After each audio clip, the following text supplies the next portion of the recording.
Hello, hello. It's the Kratom Gals and special guest. Get ready to laugh, learn, and maybe even get a little heated because we're going to react to trending topics. We're going to debunk myths and share our collective experience as responsible whole leaf Kratom consumers. Please note this live stream is presented solely for educational purposes. It is not intended as a substitute for the advice of a physician or other medical professional. We are a community that comes together to share our knowledge, our stories, and experiences. So let's take a quick moment to introduce ourselves around the room here to our viewers. I'm Madalyn Sklar. I host the Kratom Stories podcast, the Kratom Real Talk community, and I started this Kratom Gals live stream because I knew we could do something special here by bringing people together, watch videos together, and talk about it. So I'm so glad, we've been doing this since last December. It's amazing the support we get. And thank you, gals, for doing this crazy idea with me. It's been so much fun. We have a special guest. I think we'll introduce our special guest first before we go to the rest of the gals, because we're all extremely excited. Mac Haddow from American Kratom Association. Mac, thank you for being here. Hey, it's my pleasure. As I have observed the podcasting community, yours has been the most fun and most informative and consistently leading the discussion. So I'm grateful for this opportunity. That's so great. Thank you. We appreciate it. We love doing this. We do this because we have fun doing it. And it's important to watch these videos together and talk about it. Normally, we watch y'all's webinars, AKA webinars on our own. We come across these crazy videos on our own, but to watch it together and then talk about it is really powerful. And I think it's been really important for our community. Great. So tell everybody a little bit about, there might be somebody watching that doesn't know who you are. I doubt it, but you want to do a little introduction, who you are and what you do? So I'm the senior fellow on public policy with the American Kratom Association. I first got engaged with the AKA when they called me on August the 30th of 2016 in desperation because the DEA had announced that the next day they were going to publish the Federal Register notice that would have scheduled Kratom under the emergency powers section of the Controlled Substances Act. And that's a unique way of doing it because it doesn't require any public comment. It goes into effect without any interference within 30 days. It's just a notice. And what it triggers is a 2-year period under which the substance is banned. And then after 2 years, there would have to be a reconsideration of the evidence. And so that's how I got involved. I told them that it was not worth hiring me because there had never been a withdrawal of a Federal Register notice using that section of the Controlled Substances Act in 82 previous submissions. And that the only opportunity they would have would be to wait that 2 years, use that 2 years in order to build the case that the FDA was wrong on the science, and then present it. But they would, Kratom would be banned in that period of time. And and the reason I said they were so desperate, they ignored that advice and said, we want to hire you anyway. And then I learned 2 things about this process that were still I carry to this day. The first is that I miscalculated in the power of the Kratom community and their ability to advocate, because I had no idea. I had seen, the only other time I'd seen anything even close to it was when the Congress passed the Dietary Supplement Health and Education Act in 1994, which I was heavily involved in. And that's in the early days of the internet, so there wasn't much email traffic, but there were 300,000 letters that were sent to Congress, and there were so many phone calls it literally shut the Capitol switchboard down. So that's the only thing I'd seen that was close to it, and of course that resulted in a very positive outcome with the passage of DSHEA, which set the FDA back on its heels on their consistent attempts to try to demonize and ban all dietary supplements, including botanical supplements like Kratom. So the second thing that I miscalculated was the interest of members of Congress, because there's a 30-day window. They announced it right before Labor Day, so Congress is not around. And so we literally only had 3 weeks in order to have any impact at all. And one of the principal reasons that I was hired was to contact Senator Orrin Hatch, for whom I had worked and had served as his initial campaign manager, and who he himself was a great proponent of natural supplements and botanical supplements, and was a thorn in the side of the FDA for decades. And we managed to collect 51 signatures in a 2-week period of members of Congress, 26 Republicans, 25 Democrats, very bipartisan. And we got Orrin Hatch and Bernie Sanders over on the Senate side to lead 13 signatures. And that just shows you how bipartisan this issue is. It has nothing to do with politics. And I sat in the room when Senator Hatch called the administrator of the Drug Enforcement Administration, and I had given him a set of talking points that I'd recommended that he cover. And he kind of tossed those aside, and he said to the DA administrator, he said, "You will not schedule Kratom. I'm a consumer of Kratom. It helps me. And I can tell you that if you try to do this, you will rue the day you did so, because I will bring the power of my committee and my influence down on your head." And then they had a reasonable discussion about why Senator Hatch felt as passionately as he did on that. So those two miscalculations provided the springboard for the action taken by the Drug Enforcement Administration, and for me personally, to get more involved in the Kratom community in what I thought was a pretty one-off kind of experience, typical of clients that have an emergency. They hire a lobbyist and then they go away. And now here I am 8 years plus later, and this has taken on a completely different kind of experience for me, because I'm not just an advocate as a lobbyist, but it's become a personal passion with me. And I, as all of you know, I've sort of become the face of the American Kratom Association.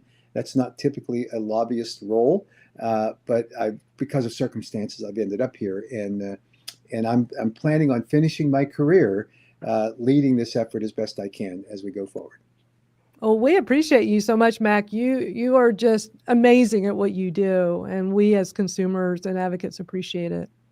Absolutely. And like Misty says all the time, you can't fake passion. And I can always see it with you. So thank you so much. Well, thank you. Thank y'all for fighting to keep Kratom legal so that I could find it in 2019. Yeah, that's absolutely right. And so many people, as I have gone around the country, and I have sat and been an observer in legislative hearings and in regulatory body hearings, and listen to the people that step up. And these are everyday citizens. They're obviously not the company people. They're not the paid advocates. They are people whose experience with Kratom led them to stand in front of a microphone, many of them uncomfortable with that experience, many of them saying, "I don't want to do this." And yet they will tell a story that moves legislators. And probably the best example, and it's the one I remember clearly, was that when the Ohio Board of Pharmacy published their regulation to ban Kratom, Jack Henningfield and I had been in to meet with them 3 times and were unsuccessful in persuading them that their policy was wrong based on the science. So when they held their hearing, which was just a rubber stamp perfunctory hearing, that they were on a Friday afternoon, that they were then going to go to the legislature for their rubber stamp, because that's the way it happens in that process in Ohio, over 320 people showed up to testify. And they had convened this hearing in a relatively small room that probably would seat 40 people. And they had people going out the hallway, down the elevator, waiting at the elevator, outside the security perimeter, and out onto the street, lined up to testify. And I think it was about halfway through, maybe a few more than half, who had testified when and I know I've told this story to others, probably all of you. This guy stands up, and he's got a mohawk haircut with a very tall mohawk and shaved head. He had piercings in all of his ears and nose and his eyebrows, and he had a leather jacket on with no sleeves, and he had tattoos everywhere. And this is my bias, I'm this old guy, and I'm looking at who do I want to testify to a group of regulators that's not him, and I'm thinking, oh, please. And he stood that microphone, and he shook a little bit because he was not comfortable. And he said, "This is my story." He said, "A year ago, I was in federal prison on drug charges. He said, when I got out, he said, I was at a halfway house and someone told me about Kratom. He said, I made a decision to try to use Kratom. He said, but for Kratom, I would be dead today or back in prison because that's the lifestyle that I was leading. He said, it saved me. And I'm thinking, wow, shame on me for that judgment. And then he said something that just knocked my socks off. He said, but you don't have to feel sympathy for me or even believe that the impact on me is all that great. He said, I'm going to tell you where the impact it has had. And he turned around and introduced his wife with a new baby that probably was 4 weeks old. Oh. And that just melted people. Wow. And it was about 10 minutes later when the executive director of the pharmacy board picked up a white napkin and literally waved it at me and said, outside. And so we went out in the hallway and he said, look, we're done. He said, we by law have to listen to everyone. He said, but we're ready to pull this and we're persuaded. So if you can tell people that they don't need to testify, we have completed our work here. Now, that was a little difficult because some people traveled a long way and they had been waiting a long time. And he wants me to go out and tell these people, you don't have to testify. But I did. I went out and I explained the situation. I said, but here's the thing. If you feel like you really want to say something and you want to testify, they're going to listen. So they're obligated by the law. So I think about 20 more people took advantage of that opportunity, which was great. But the outcome was so powerful because we went right up to the belly of the beast and against a staff that was hell-bent because they believed the Food and Drug Administration's disinformation campaign about Kratom. They bought into it hook, line, and sinker. And then they heard, and the only thing they heard were the stories of people who consume Kratom.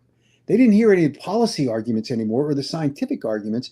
And that's why I say all the time that, the advocates are the ones whose stories and whose passionate testimony changes the direction and the trajectory of these legislative and regulatory bodies. Wow. And that's why I do the Kratom Stories podcast, because having people share their stories is so incredible because we all have our own story to share and being able to share that with others. As you were saying that, it makes me think, wow, y'all should be sending these legislators to the podcast. They should hear these are just everyday people with their stories of how this plan has changed their lives, which is just so amazing, You're absolutely right. And we have a set of testimonials that we always send them, but it would be great to collaborate and pull some of the hit parade that tell these great stories, and let's do that. I'll talk to our IT people, and we'll collaborate to make sure that we're hearing the voices of people that may not be on our platform right now, but should be. And certainly, we would do this as a part of a collaboration with all of you. So that's great. Like, how I was talking about how I was asking Jordan to do like the little compilation 2-second, compilation, like 2-second, 3-second clip, like how the intro is on his trailer for the Green Miracle, how we're all say Kratom, Kratom, Kratom, Kratom. However Tim did that should be how he should do your podcast. You know what I mean? Yeah, it's a great idea. Yeah. Because like as we're gonna go watch the Iowa City hearing, we hear all too often them legislators talking about how nobody from their own community showed up. We're hearing people out of state or people that don't live here. So none of their own constituents showed up. And I get tired of hearing that. I do too. Yeah. Well, that's a major cop-out because they're taking a policy that they know has a precedent-setting effect for communities around them. In fact, they talk about it, that we should be the leader. We should be the ones that are doing this now. And yet when they're confronted with people that don't particularly live in their community, but whom will be very impacted by the decision they make, suddenly they turn tone deaf to it. So it's an absurd argument, but it's one that is convenient in order to make it. It's a cop-out. It's an excuse. And we just have to keep reminding them that what you're doing, you can't have it both ways. You can't say, well, let's just do this and not listen to anybody outside our community and still say you recognize that the decision you make is going to impact many people outside of your community. You can't do it both ways. And then the other thing that gets on my nerves is how they talk about how our positive testimonies are anecdotal evidence. But when they hear the negative ones, how come the negative ones aren't anecdotal to them? I would love to know their answer to that. Exactly. Yeah, and Yeah, most because of their them, science doesn't match up with their stories. yeah, most of them aren't basing any of their opinions about kratom on anything but a story they've been told Yeah. or an email they've received, and they somehow separate themselves from the reality of, well, that's one person, one story, uncorroborated, may not be accurate, and yet they rely upon it in order to establish a public policy that has a significant impact on thousands and thousands of people in their community and beyond. So yeah, it's frustrating. I get it, and it's part of the process that we have to go through. It's We just, saw it. Sorry, Jen. yeah. We saw it in, I believe it was Tinley Park, where they flew a grieving mom who doesn't even live there. They flew her out there, and her testimony flipped that one councilwoman when she was initially on our side.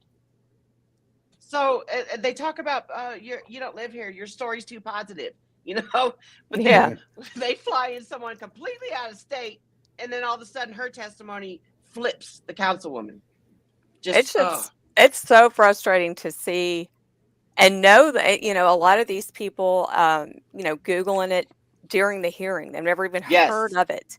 It opens your eyes. Like, becoming a kratom advocate has really opened my eyes to how people make decisions that impact so many people, and those people are voted into office, and they just don't make informed decisions. They don't make informed decisions, and it's scary. It just makes me want to, be louder.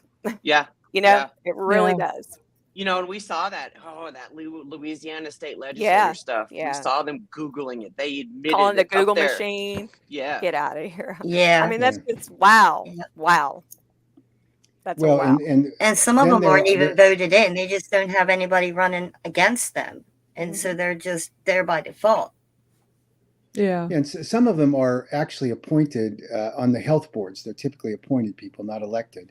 And they're influenced by, the health officials that circulate the disinformation campaign that they've learned from the FDA, or they rely almost entirely upon what they've read on Google as being their experts, or they rely on a law enforcement official. And every once in a while, we see the model that we've seen too often play out, where local officials aren't influenced by the correct kind of information, but rather just demonize and in a negative way dismiss what we're saying because it's not our community. That changes. Now, in Newton, Massachusetts, when I testified there, they listened. And even though their staff, health officials, were strongly anti-kratom, it was interesting to hear the reaction of some of those commissioners who said, I'm not ready to do this because this, and this, and depending on the circumstance. And one of the interesting things in that particular community, they asked this staffer who was passionately anti-kratom, saying that she had gotten all this information from surrounding health jurisdictions. One of the councilmen said, the health official said, well, how many stores sell kratom in our community? And she stepped back and said, well, actually none. So, in that city, there was no retail establishment that was selling kratom. I mean, this was just being led by this, march to demonize kratom that was being orchestrated by some of the groups that she was participating with at the state level on their state health groups, and they're sitting around cackling about kratom. Yeah. And they say, oh well, let's just go and go against it. And then when I finished my testimony, they asked if there was anyone else. Now, this meeting was held at 9 a.m. on a weekday morning, so it's very difficult to get anyone to be able to go and attend that kind of a meeting, right? Unless you are an advocate and you're there because that's your job, which was my circumstance. But there was another fellow raised his hand and said, I want to talk about it. And he sat down, introduced himself, and he said, I'm a law enforcement official. And you're talking about the Massachusetts one, huh? Yeah, Newton, Massachusetts. And he went off on them and saying, this is irrational what you're doing. Yeah. And this is helping people. And I work in the drug scene every day. And this is, you're making the bad decision. So that helped.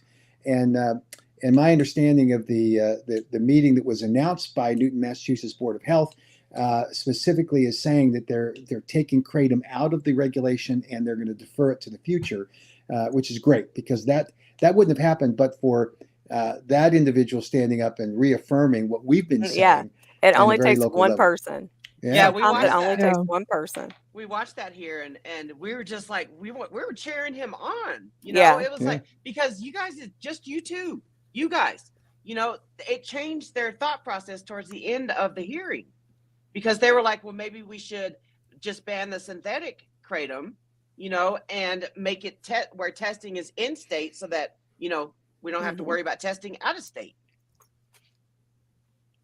Well, it reaffirmed to me that when I can, I need to get to those places. It's just the travel is crazy there's so many of them, but Yeah. we need to get our story out, and we have a process where we email to every jurisdiction where a kratom ban is proposed or any kind of interference with kratom marketing, a packet of scientific and advocacy materials. And of course, there are two problems with that. One is that it's a volume of material, and it's designed to counteract. So they opened up and say, I can't read this. Even though that's what their job is, right? So that's frustrating. And then the volume of emails overwhelms them, and so they don't even look to see what's been sent to them. So we just finished a meeting yesterday brainstorming about how we can not just send those materials, but follow it up with a phone call to each one and dog these council people and say, we sent you this information. It's imperative that you read it prior to your deliberating on this, and at least draw attention to the fact that it's there, and try to commit them to actually reading it and reviewing it and looking at it. So we're going to, this is a process we just need to keep brainstorming and thinking about ways that we can more effectively communicate our message to people, because once they hear it, it has an impact. If we're silent, it doesn't, and they're going to listen to whoever that advocate is to try to ban it, which is typically a law enforcement official or a health official or a substance abuse addiction recovery center individual has a vested financial interest in demonizing kratom. We need to offset that as best we can. So we're constantly trying to reevaluate the techniques that we use. Open to any suggestions that you might have as you've looked at this, because we want to get better at it. We've talked about that recently. My idea is to have, in addition to what you'll send, because I know a lot of them don't want to go through it, it's too much, a digital version that can just be emailed to all of them. That's a condensed version that's easier to go through, where they don't have to sit here and pass around, all of those documents. Yeah, just put bullet points on it. Like that scientific briefing, that last, science briefing, just that one condensed into something they can watch. Yeah. We needed. That's what we do, is send a digital packet with a description. So we need to do something different or more, not different, but add to it. So our thinking, at least the start, is phone call follow up, saying, we just sent you this packet. Please look at it. Here's the email address it came from. Please take a look at it. And that's an additional step to try to draw attention to it. There might be other techniques we can use, so we're open to that. But this is a constant. By the way, this is nothing new in the advocacy community in general. As technology has advanced, there are lots of different ways that you can communicate with the Congress. And the Congress is always, for example, figuring out ways to counter it, because they don't like all the emails, for example. So there was after the email campaigns were being blocked, so that when you email a congressman's office, you have to fill in a form saying who you are. So that blocks emails just being sent to them. So the next strategy was to set up calls. And these are expensive processes, but the idea is that the advocacy organization, let's say the AKA, calls a advocate and said, your congressman or congresswoman is so-and-so, and we'd like you to make a call to their office. Are you willing to do that? If they say yes, then you take 2 or 3 minutes to brief them on what they should, bullet points on what they should stress when they make the call. And if they then say yes, then we right there connect them to the office. So they're on the phone, and we've actually done it. Now, we've used that to great effect, but now some offices are starting to develop schemes to not have those. I mean, they'll not give their direct lines. You're ending up talking to a receptionist rather than a staffer, and so that's another hurdle to get by. Not impossible, but it's certainly, you're not going to get a direct contact. So now we've started, through our lobbying teams, setting up calls directly with prearranging these with a advocate from their district to a staffer. They have to listen to those. I So we did keep that. refining. We keep Yeah. refining it, and I know that Heidi has done it as well, and Mhm. those are effective calls. They make a difference because it's a hometown constituent that's making this appeal, and it personalizes the discussion in powerful ways. And staffers report to their bosses. I just talked to Misty, and she is like fantastic on this issue, or Heidi. I mean, this is just what happens, and that's why that personal connection to a constituent is critically important. Yeah, when we came back from the federal KCPA in December of last year, all of a sudden in January, February, I was getting linked up with like local representative districts, and I was doing Zoom calls with them. Yeah. One of the We're going Zoom to do calls more of that next year. Yeah. I thought it was pretty cool. I mean, one call, I was already out there at the Champ show in February, and I had to go walk outside the building because it's so loud in there. And I was doing a Zoom call with somebody. Amen. That's cool. Well, we got some stuff to watch today, quite a bit with between Iowa City and the Lowell, Massachusetts. They're both long, so why don't we get started? But real quick around the room, we'll start with Misty. Just quick introduction, so just in case somebody's watching that doesn't know who we are. So go ahead, Misty. Okay, my name is Misty Brown, aka the tealeafpodcast. I am a 5-year Kratom consumer, advocate / activist. It's been saving my life from an 11-year addiction to pain pills, benzos, and muscle relaxers. Then I graduated to cocaine. Haven't touched none of that in over 5 years. That's awesome. My name is Jennifer Gillis, also known as Winifred Jenkins. I'm a 5-year Kratom consumer and advocate. I manage my chronic pain with Kratom, and it's changed my life for the better. And so I like that Madalyn started this so that we can, get together every week with the community and go over the misinformation or even the good that we see, and just come together and talk about it, learn and bond. And glad to be here. Thank you so much, Mac, also for joining us. I know you're a busy man. Thank you. Mm-hmm. Yeah.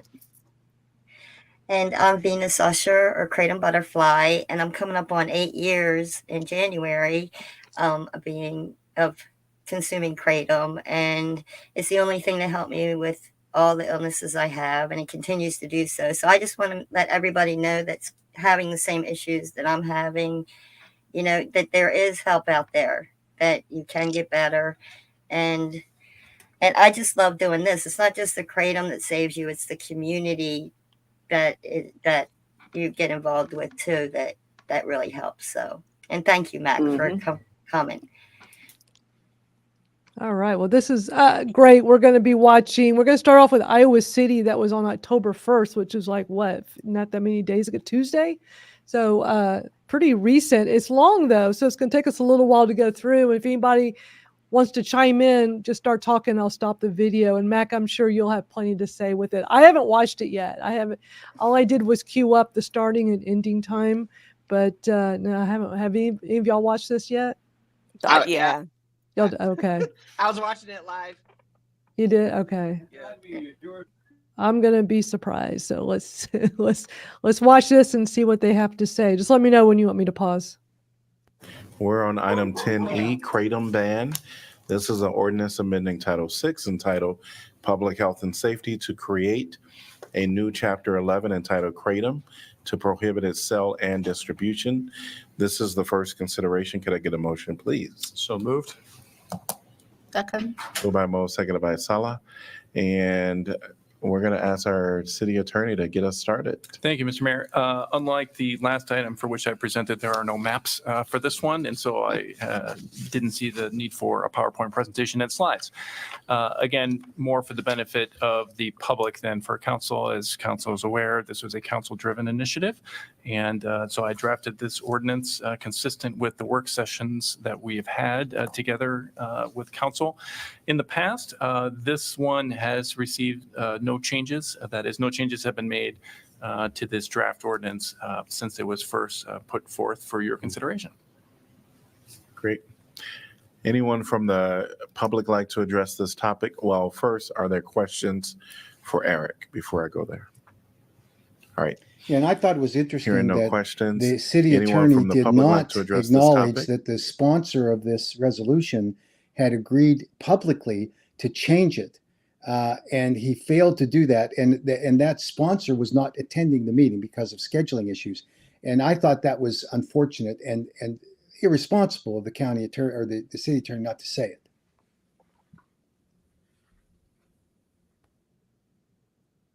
I am so sorry, Mayor. I couldn't get off mute. Oh, I just sure. want to confirm from the city attorney, if I may. Currently, there are no regulations or what have you about who and what age can buy Kratom. Is that correct? It's not regular. It's not 18 and over. It's anyone can. They can walk into a smoke shop, even if you're 12 years old, and buy this. Is that correct? That is my understanding, that there is neither local ordinances that would affect that nor state regulations at present. And you know nothing of any state upcoming? Any discussions? Is this on anyone's radar? I know that Councilor Moe has also been diving into this, but I'm just putting this public. Right. I have heard from Councilor Moe that there has been some consideration at the state legislative level. I have no independent information beyond that.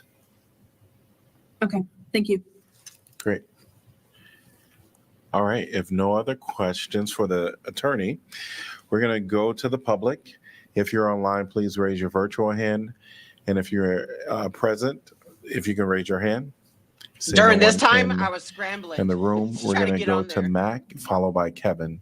Welcome. Were they doing people online or just strictly in person? They were doing both. And at that point in time, when I heard him say that, I was trying to scramble really hard to get in on their Zoom link. And then by the time I got in, it was too late because he closed the public thing down. Oh, okay. Who's 12 years old going in there to get it? Exactly. Right. Exactly. Yeah. Yep. And they can't even go in smoke shops if they're that age, Yep. right? No. I mean, I don't know, but I don't think so. And if they are, the Yeah. smoke shop people aren't doing their jobs. Exactly. Exactly. All right, let's keep watching. Thank you very much. My name is Mac Haddow. I'm the Senior Fellow in Public Policy with the American Kratom Association. We represent consumers, the almost 20 million American consumers that consume Kratom regularly. We support regulations. We do not support bans because that would prevent people from having access to Kratom that is responsibly and safely manufactured and properly labeled. The kinds of regulations that we promote have now been passed in 13 states. It is clear that the FDA does not like Kratom. They don't like any dietary supplement for that matter, and that's been evidenced in the legislative history of the FDA's tension with the dietary and botanical supplement industry.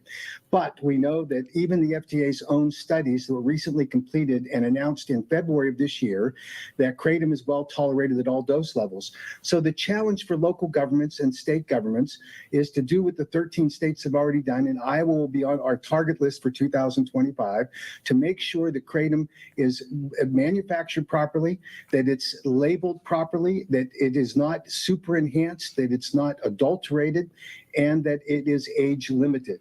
And labeling is critically important. At the local level, we support efforts that would restrict the access of minors, obviously, to Kratom products. That could include putting them behind the counter. We also obviously support the strict age limitation verification to make sure that the individuals who purchase Kratom products are in fact 18 and over or 21 and over, depending on the jurisdiction's choice about the age limitation. But most important is that there are people who's finding that Kratom helps them with acute and chronic pain issues. We have veterans who swear that it saved their lives. And we have documented evidence and good research that's been done that documents that Kratom can be a lifeline for people that are struggling with opioid addictions. And that's the critical part and support that we receive from the National Institutes on Drug Abuse. The FDA is the outlier. And I can tell you that the evidence and the science is clear that Kratom can help people as long as it's properly regulated. We hope that Iowa City will follow that pathway, and we're glad to cooperate and help with the development of those regulations. So thank you very much for this opportunity. Thank you. And will you state again your name and city you're from for our records? Thank you. It's Mac Haddow, Haddow, with the American Kratom Association, and our national office is based in Gainesville, Virginia. Thank you. We're going to welcome Kevin. Please state your name and city you're from, and you'll be allowed up to 3 minutes to speak. Yes, my name is Kevin Mumm. I'm from The Connection.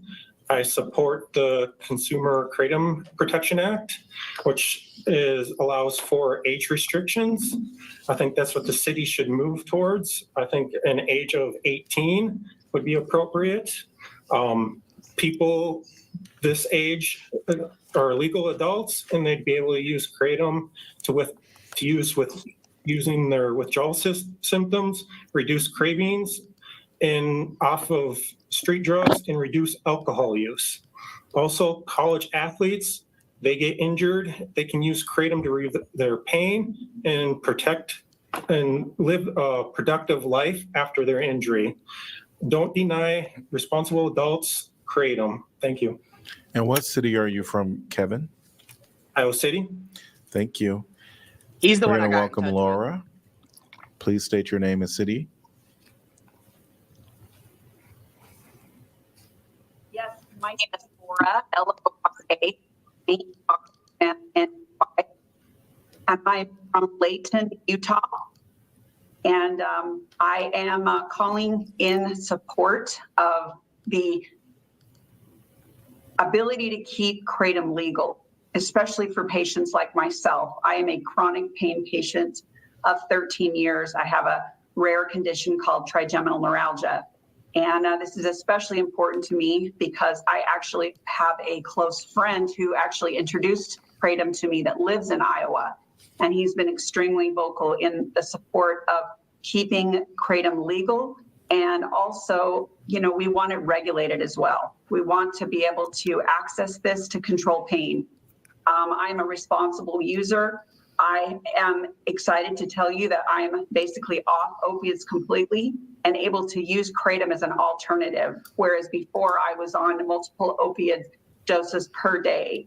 It has given me the ability to control my pain and not make myself altered in any way so that I can regain life again. And like Mac Haddow said, which by the way, I help volunteer for their organization and advocate for them as well. It's true. It has really saved the lives of many, including myself. And I know that I speak for thousands and thousands of patients out there, just like myself, who rely on Kratom to be able to control their pain, especially in an atmosphere where the opiate epidemic is a real concern to many. If a substance like Kratom were to be banned, this would affect patients like me, and again, many in Iowa City and such around that really do rely on this plant supplement.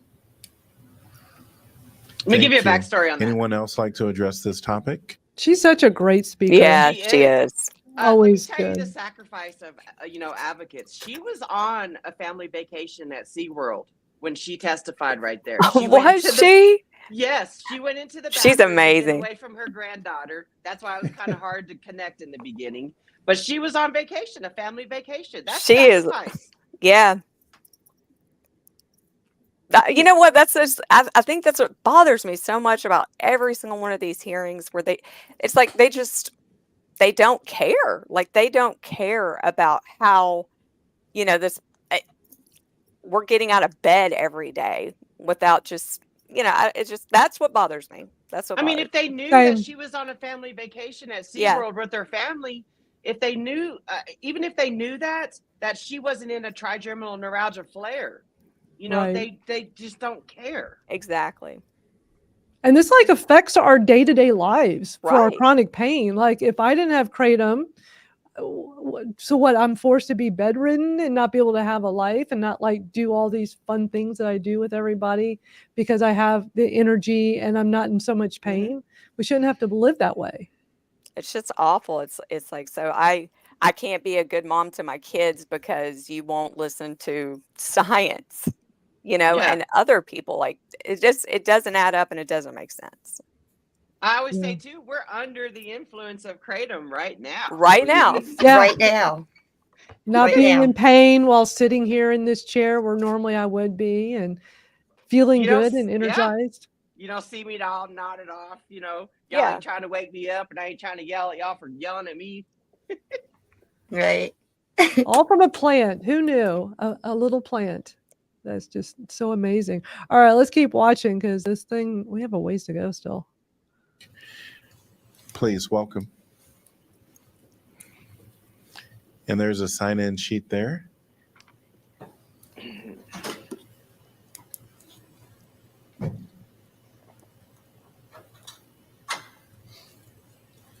And please state your name and city you're from. Hi, I'm Gypsy Russ. I'm a graduate student here in Iowa City, and I am for the ban. The reason why I say this is because I have witnessed more than one person who was of legal age of 18 become a completely different person. And maybe I would say they were just completely into outer space within a matter of a couple of seconds, and they were not the same person for at least 24 hours afterwards. What? I Not think taking kratom. there are sister. some legitimate uses for pain, but you just never know. I just think the ban is a good thing. So an adult made an And, adult decision. I've seen it firsthand, just witnessed it. You know, not lately, but you just never know. It's very Oh my hard to God. regulate the manufacturer of it. So You can always tell I'm when people are strongly lying. for the ban. Thanks. Thank you. Anyone else like to address this topic? Seeing no one in person Or or telling half online, truths. we're going to close the What kind of kratom was public it? discussion Yeah. and move on to Well, what council other discussion. substances were they taking with kratom? Yeah, I think, I want to thank Councilor Dunn for bringing this to our attention. It wasn't something that was on my radar in any big way other than seeing What the about signs a around. heart? But that did lead to a lot of research, looking at the FDA reports, looking at some of the medical public health concerns with this. And that's, I guess it's good to know. That said, there's for a variety of reasons, I think I'm satisfied that a ban on the sale of this substance in our community actually does make sense and is in the interest of public health. Couple of them, and kind of addressing some of the various arguments or positions that we've had taken through emails and other things.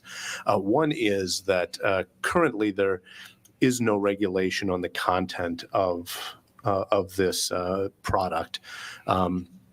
And You have the power to do if that. it does the things that Right. people have told us it does, can cure or mitigate alcoholism, opioid addiction, pain, then if that's true, then by its nature it has to have some kind of potent or significant effect on the human physiology. Otherwise, we'd be talking about a placebo, which would be a whole different Oh my conversation. goodness gracious. But if those effects are true and it has a significant effect on the human body, and we don't have, really good research on that effect, we don't have physicians prescribing this for people, and we don't have any sort of regulation of what goes into it currently.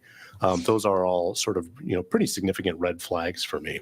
Another red flag for me for having this for sale really involves something actually it came up early in our discussion about tobacco, and I've talked about this before, is the prevalence of the advertising for this substance. So we see it, not of course, it's one of those things where you kind of notice it in the background, but since one of our colleagues brought it to my attention, I start seeing those signs, noticing them everywhere, right? If I'm noticing them, that means every kid that walks by is noticing them. If they're walking into stores, they're seeing it for sale. And just very similarly with the concerns we heard earlier from a member of our public health department, when you have that kind of exposure, it normalizes the substance. And in reality, we have reason to believe that this substance has a profound effect on the human body, but we don't have a good reason to believe that it's what the safe dosages are. There's just so many things about it that, again, I think just from a public health perspective and from a wanting to not have it be promoted in front of kids, for those reasons, I'm comfortable with supporting this ban, and I think it is in the public health interests of our city. Thanks, I It normalizes it. also had not heard about. Who's promoting it to kids? Right. Where are they Well, getting that from? You know, like back in the day when cigarettes were in magazines and Yeah. there was commercials, Yeah. you know, all Commercials. that stuff, you know, I remember. follow that same regulation guideline that the alcohol companies, that Mhm. tobacco companies had to follow. Well, and he says, normalizing it, I mean, it's not like it's so taboo. I mean, it's normalized in my household. All of my children know it. I mean, it should be normalized. It's nothing that should be looked at as a bad thing. It's I not don't, K2. It's not spice, right. you know? Right. I think that Right. a lot of these council members, I mean, I know that their heart might be in the right place, but, well, I don't want to say anything till the They next need more one lady education. talks. Mac, what's your thought on the Yeah. whole, especially that council member? It just makes no sense what he's saying. Ponytail dude.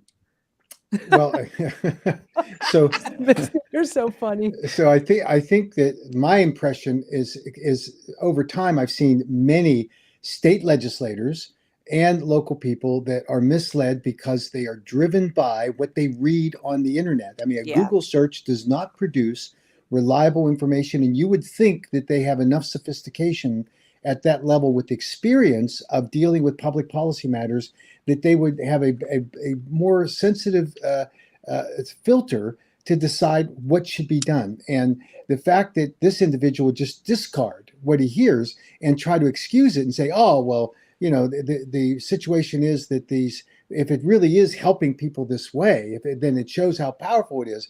Well, why not settle there and say, if it's helping people and doing no harm, why in the world would you want to ban it? And yet he glossed right over that and said, oh, because it has power. Yes. It's not prescribed by a doctor.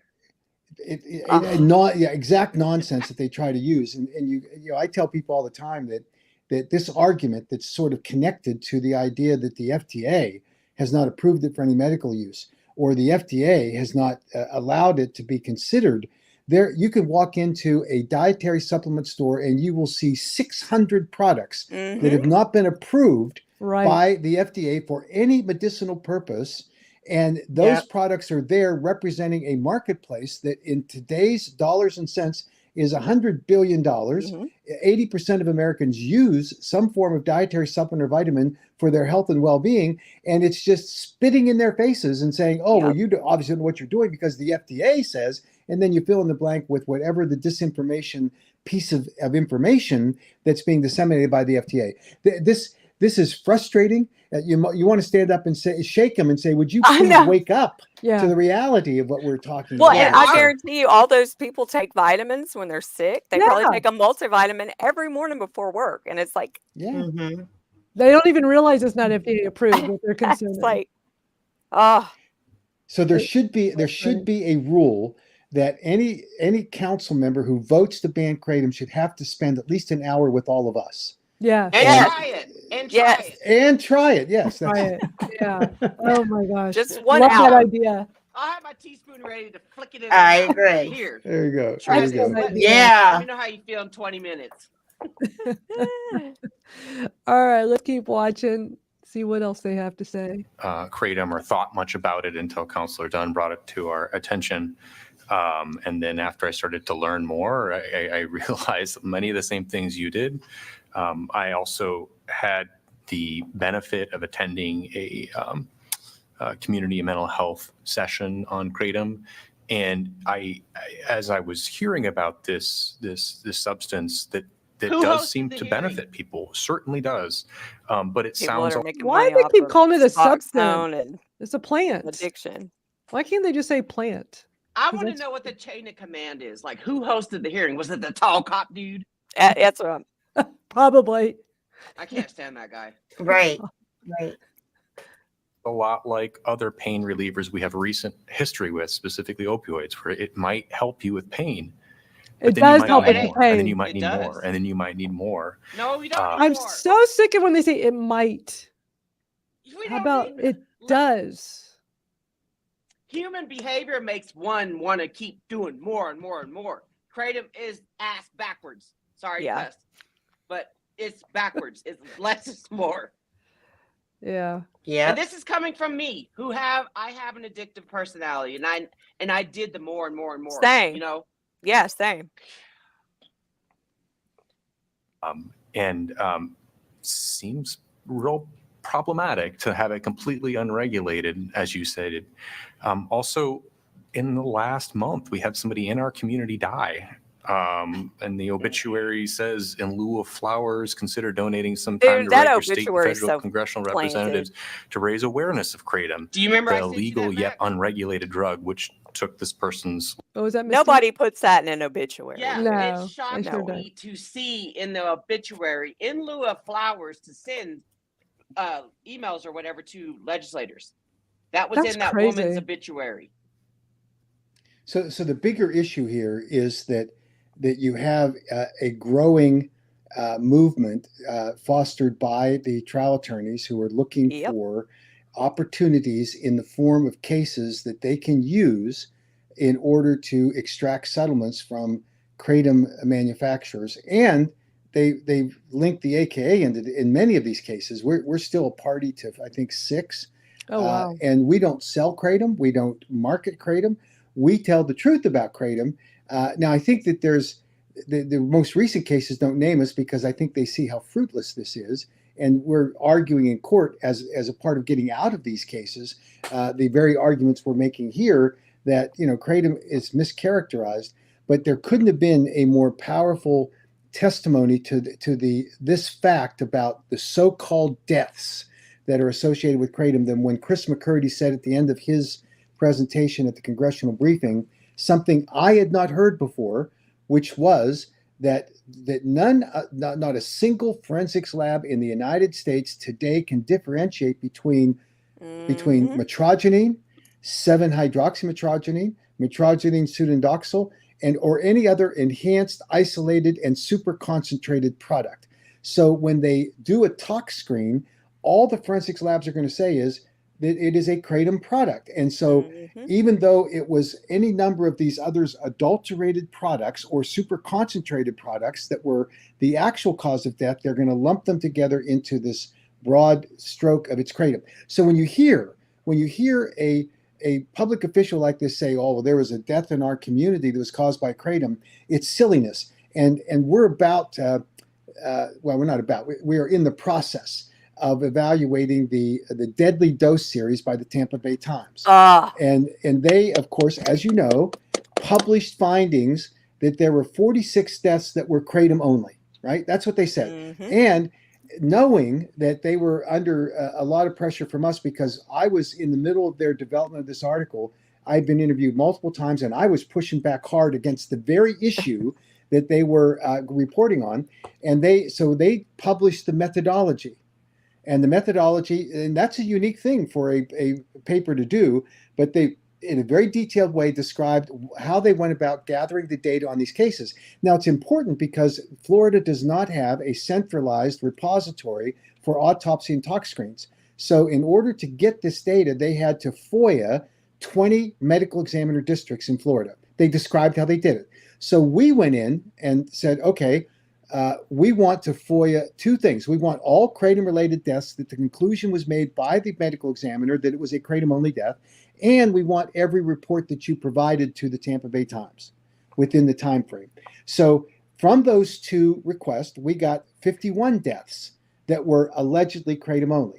So I went to the Tampa Bay Times reporters, and I've made 2 specific offers, the first of which they rejected, the second of which I thought they just needed more clarification, where I said, let's have a meeting where we sit down and trade data. We will give you the names and the case numbers of the study, of the autopsy and the tox screen reports that we received, and let's make sure that we're matching 46 to 46 of the same death cases. That's all we want to do so that we can then make a proper evaluation of them. They refused twice. They said, we're not interested. We consider that you're trying to do code journalism. And I said, no, we're trying to find the truth. So let's get this data. They refused to do it. So what we're doing is that speaks volumes. Yes, it does. So this is just an attempt by them to get the Pulitzer Prize for investigative reporting. This is all this is about. So they don't want to have any of that parade being rained on by facts. And so what we're doing now is we're having every one of those autopsies and tox screens evaluated by a forensics toxicologist who has preliminarily concluded that all but 6 were polydrug use or not related to kratom at all because of an underlying health condition or other drugs they were taking. So prescription medications. And so that undermines the entire thesis of there being 46 kratom-only deaths that were identified. Because remember, the Tampa Bay Times said, "Oh, we've screened out hundreds of deaths that were associated with kratom, but we found 46 that were kratom-only." That is a lie. And their own data that we've collected matched against, with a little more data, matched against what their conclusion is, and it's wrong. And here's just an example to tell you how bad it is. One of the medical examiner reports included the autopsy, and then for their tox screen, they said, "We concluded that it involved a couple of other drugs that were on board." Now, whether or not they were at the therapeutic dose or whether illicit drugs was unclear. But then they included the tox screen report that they sent out to an outside lab. Okay. The only thing they asked the outside lab to identify on the tox screen was the level of metrogeny. Exactly. So, except for 5 of the, I think it's 5, maybe 6 of those cases, all of them had metrogeny levels under the 1,000 nanograms per milliliter identified by NMS Labs, one of the leading kratom forensics labs in the country.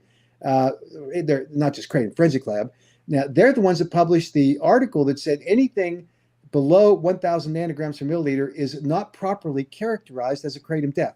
The vast majority of the deaths identified by the Tampa Bay Times in their deadly dose series are under 1,000 nanograms per milliliter. So their own premise gets destroyed, and yet they touted NMS Labs in their series of articles as being the premier forensics lab in the country. So it just goes to show how this march to a conclusion that they've predetermined is what is misinforming the public. And if they truly want, and I'm on my soapbox and I apologize, but if they truly want to find the truth, if they want to find the truth for the families that had a decedent, and they don't want to just be the feeding ground for trial attorneys to find cases, then they ought to be concerned about what is the accurate representation of what the circumstances surrounding that death were.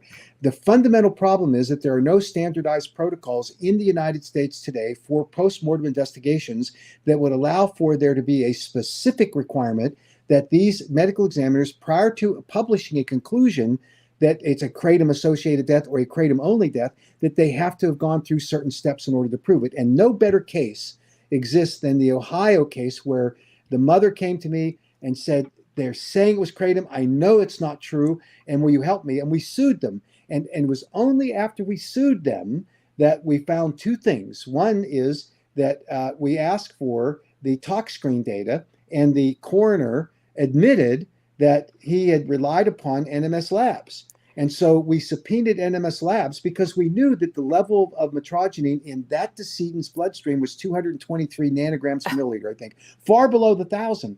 So when we subpoenaed NMS Labs, their scientists called our attorney and said, "I don't want to be involved in this." She said that, we didn't draw that conclusion, they did.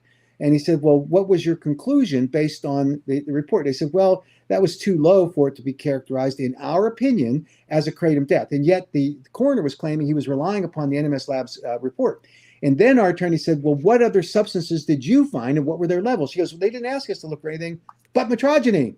What? So it was confirming what they wanted to say. Now, the settlement that we reached with them was that they withdrew the cause of death as kratom, and they said it was undetermined based on their review of new published literature. That should be the clarion warning bell to every medical examiner and coroner in the country, that if they want to have any integrity in the way that they view kratom deaths and report on them, they should follow a protocol that requires them to do at least a decent tox screen to identify other substances, and they ought to consider what the implications that these other illicit or prescription medications have. Perfect example is one of the Georgia cases where the first complaint was carefully worded to say that the individual had died from kratom. There were no other illicit drugs in their system. That's what they said. So there was, of course, a request made for a tox screen on it, and they acknowledged in a subsequent filing with the court that the individual was on 2 prescription medications. The 2 prescription medications One was an antidepressant, the other was an antihistamine. That since we're into Google searches, Google those two, and you find that they are contraindicated because they cause cardiac arrest when they're co-administered. Now, that's what this kid was on, and they didn't want to admit it. Now, it does it cause it every time you commingle those things? No, but it's in the literature, in the published literature, and no doctor should have prescribed those two medications together. So why is that lawsuit not naming the doctor who prescribed those medications and acknowledging that cardiac arrest results from the co-administration of those two drugs at the same time when they're contraindicated for use because of this adverse event, which is known, and yet we all know the answer to this. Well, that doesn't help them because they want to sue the Kratom manufacturer. So that's where we are. Well, just the whole like adverse, interaction. It should be checked for everything. Every person that dies should be checked for everything in their system. That way, we know the interactions that could possibly be. Like, there just needs to be more so that we know the interactions that could happen with medication, with certain, it should be done. Testing it for Kratom is just ridiculous. It's ridiculous. But Jen, I would amend one thing to that, and obviously resources constrain these medical examiners and coroners in terms of the equipment they have and then their budget. So I think that anytime they make a determination that there is a causal relationship for a drug substance like Kratom or anything else that's drug related, once they've made that conclusion, it has to be validated by a drug screen that is done by an independent lab. That's a little more expensive, but at least it avoids these kinds of mistakes that people rely upon and that trigger lawsuits. It should never be the intent of a public policy maker to allow for a autopsy report to be weaponized by a plaintiff's attorney just because they want to collect a settlement, because they misrepresent the data or that the data itself is not reliable and yet is maintained by that trial attorney as being the gospel truth when we know it's not. So I think you're right. There needs to be some protocols put in place. What we're advocating for is, and through these forensic toxicologists we're working with, is to start talking to the National Association of Medical Examiners and have them call for a standardized protocol for postmortem investigations, which is exactly the defect that the Centers for Disease Control identified in their 2019 report, where they talked about kratom deaths, and they said the problem is there is no standardized methodology for postmortem investigations. There needs to be. And since then, 2019, in the 5-year interim period, what has the National Association of Medical Examiners done about trying to find out what the standardized protocols ought to be? Nothing. They need to step up. And like you said, now, when Dr. McCurdy said that, my jaw dropped to the floor. I'm like, so now any death to me that happened in 2023 and this year, I'm going to almost automatically equate it to the 7-OH BS, the synthetic stuff. If they can't differentiate the two, right? Like, why isn't there a test to do that? Is it too much money to do it?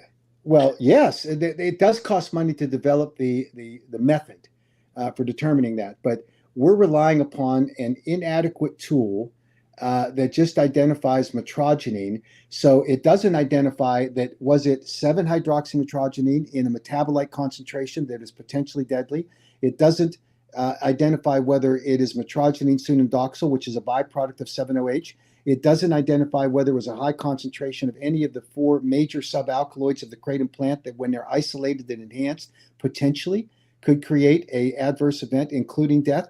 Doesn't do any of that. They just broadly categorize it, throw it in the bucket, and say this is a metrogenine intoxication, and without that differentiation. So how can you then let a company that produces either a pure powder kratom product or an extract product that is using food grade solvents approved by the FDA that limit the concentration of the alkaloids, how can you let them be held responsible for a so-called death when the proper testing wasn't done in order to identify the true cause of it? I mean, obviously this is going to be litigated in the courts, and I think it's going to spell disaster for the trial attorneys in their juiced up cases against kratom because they can't tell and they can't prove and they can't associate it with a specific product like they're trying to do right now. Kratom is being guilty by association, and we know that they come to these conclusions because kratom was found on the counter or found near the person. Yeah. We know or for a family fact. member self-reports it and says my loved one was using Kratom. It's just like I've heard this countless times from people that say, they were using Kratom, but they were using it for this purpose. And even Mr. Brenner, I think is his name, who's now with the Global Kratom Coalition advocating for them. He has a website that Breger. says the Kratom Breger. I'm sorry, thank you. Yeah. Says that his son died of Kratom, and now all of a sudden he's a convert, which is great. I think that's terrific. But the bottom line is we don't know, and there should be the best application of scientific methodology to make these determinations to give families peace. Because we all know that grief has been weaponized. As much as we feel for any family member who has lost a loved one because of their circumstances, some of which relate to their use of Kratom, they want to blame Kratom because that's convenient. I'll tell you what the trial attorneys cannot do. They cannot sue the drug dealer down on the street that sold an adulterated Kratom product or sold illicit drugs that the person was using Kratom to try to get off of. They can't sue them. The trial attorneys refuse to sue the FDA because there's no money at the end of that pot of gold. They can only get a policy change, and yet the FDA is culpable in all of this. So, and no better example than the fact, well, we've said over 100 complaints to the FDA documented with marketing materials of Kratom companies that are making illegal therapeutic claims, telling consumers you buy our Kratom product, whether it's a Kratom product or not, still to be known, and it will help you get off opioids. It'll help you with pain. It'll help you. They're making therapeutic claims that are illegal. And over a 3-year period of 100 plus complaints to the FDA, not a single prosecution. The FDA is not interested in pursuing these kinds of things. And certainly if they're not interested in doing that, which is easy, pickings, they're not going to go after these companies that are marketing these illicit products because they have no interest in doing it. They want to build a case that would get them back into the Controlled Substances Act to claim we need to ban Kratom. So that's their game. It's just so frustrating. It's so frustrating. I can't tell you how many times people have quoted the Tampa Bay Times articles. The Tampa Bay lies. Oh, I can't. During our TikTok advocacy, in our comments, well, you got to go Google Tampa Bay Times. Oh, like, yeah. If you I knew cannot that stand that. a trial attorney allegedly funded it with $400,000, you'd have a change. That's a conflict of interest. It is. Very much so. Yep. Yeah. I feel bad because me as a mom, if they told me my son had died from Kratom, I would still want to know. I would want to know the truth. I would want to know that there was other things tested for. I would want to know. I would just want to know. We talked about that yesterday during our TikTok live, how Mac, when we were in DC and the anti-Kratom people were sitting in there in the audience, you would have thought that they would have, after they heard Dr. Marilyn Eustace talk about the deaths and all that stuff, that you would have thought that they would have stood up and be like, well, how come my son died from Kratom? Yeah. You're up there saying no, but there's not only one death. I'm telling you, red I was flag. waiting for one of them to stand up and say something. I thought for sure. They came all this way to sit in there with us and hearing all the stuff that the researchers were saying. I thought for sure one of them would speak out. It's just, it's the most horrible thing that could happen to someone. And it makes me angry that, people are using it to make money out of something that shouldn't be beneficial or, I was sitting in the same row as them. They were on the other side, but I was in the same row and I was side-eyeing. I was like, when you going to stand up? Well, of course, that they claimed that I cut off the event because, that I looked right at them and I was afraid they were going to say something. I don't know who they are. And B, we were overtime. And that particular session was for staff members to ask any questions, wasn't for the public. But they made the case falsely, which is unfortunately part of the mantra of how they deal with things. That I had looked them right in the eye and I was scared that they were going to say something, so I cut the meeting off. It's just not. But yet I've welcomed the opportunity to go on a webinar with them. They just refuse to do it because they're not interested in finding out the truth or interested in doing this. Now, it's again, I'm sympathetic and empathetic to the circumstance that they find themselves in. But the fact that they combine with a group of trial attorneys who have a financial self-interest with a family that, whether they want money or not, they want to obviously grind the axe on the grievance, and they weaponize this claim, and they're empowered by the false statements of the trial attorneys in some cases to claim that it's Kratom only. They weaponize their grief against that, and it really doesn't get to the truth. And It's sad. it's To me, Exactly. it's stalling their grieving process. Yes, for sure. You know, Yes. It is. And again, you know, allegedly the trial attorneys give them $1 million in seed money to advocate against Kratom, allegedly. So you gotta follow the money. Yeah, you follow the absolutely money trail. do. Let's get back to this Yeah. Iowa City. We still got 20 more minutes of this. I think I'm going to try speeding it up. Because sometimes Yeah, they do talk fast, sometimes they 1.25. talk slow. Yeah, I think I'm going to try just speed it up a little bit. But yeah, there's still 20 more minutes. And we have the little Massachusetts. I don't know how we're going to swing all this. But let me try 1.25. So anybody that just got here, Iowa City Council meeting from this past Tuesday is what we've been watching. They're proposing a Kratom ban. I'm going to speed it up a little bit so we can get through it. Life and made 2 orphans. I mean, that was in the last month. And we just heard the Kratom lobby tell us we need state regulation. And I agree, we need state regulation. So I guess the question for me is, what do we do until we get state regulation? What do we do until we have actual requirements for it being only sold to adults and actually having the materials that are advertised in it? And so I'm with you. I'm supportive of saying yes to this ban. Alternatively, we can wait and see if our state legislators do something. If our state legislators do something, I'd be more than happy to say we could lift Iowa City's ban once the state does something. But until then, I think it's hear that a the lot, responsible thing to do. Yeah. I think that's a cop out. It is. If they did regulation. I actually do. I think that this is a bipartisan issue. I really think so many people see this as analogous to the opioid crisis. Is that this is a thing that could, in this current composition of the state legislature, could actually happen. And so I'd encourage any of the Kratom lobby who's currently still listening to do your work and get the I state hate it to when they regulate. say that too. I really agree of like everything said. I don't want to repeat it, but I even wasn't aware about this substance at all until it brought to the council. And after that, I have to go and look for it. And after that, I start seeing the sign like Kratom like sold here, and it is really everywhere. But I did not pay attention to it.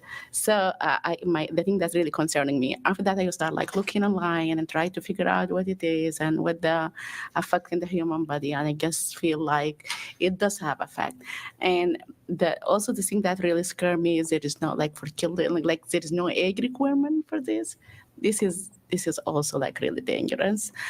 If we are doing all this for tobacco, we want to like ban tobacco, like we want to reduce at least the shop for tobacco and close to school and everything that we said. I think this is fall in the same thing that if we want to do it for tobacco, definitely we do it for this too. So I will be in favor of banning this.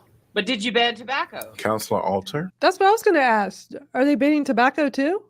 No, what they were doing was, when I talked to the councilwoman who's on the phone, Megan, she said that there was a lot of tobacco places that were popping up, so they were trying to put like regulations on how many that could pop up and start selling tobacco and vapes and all that stuff.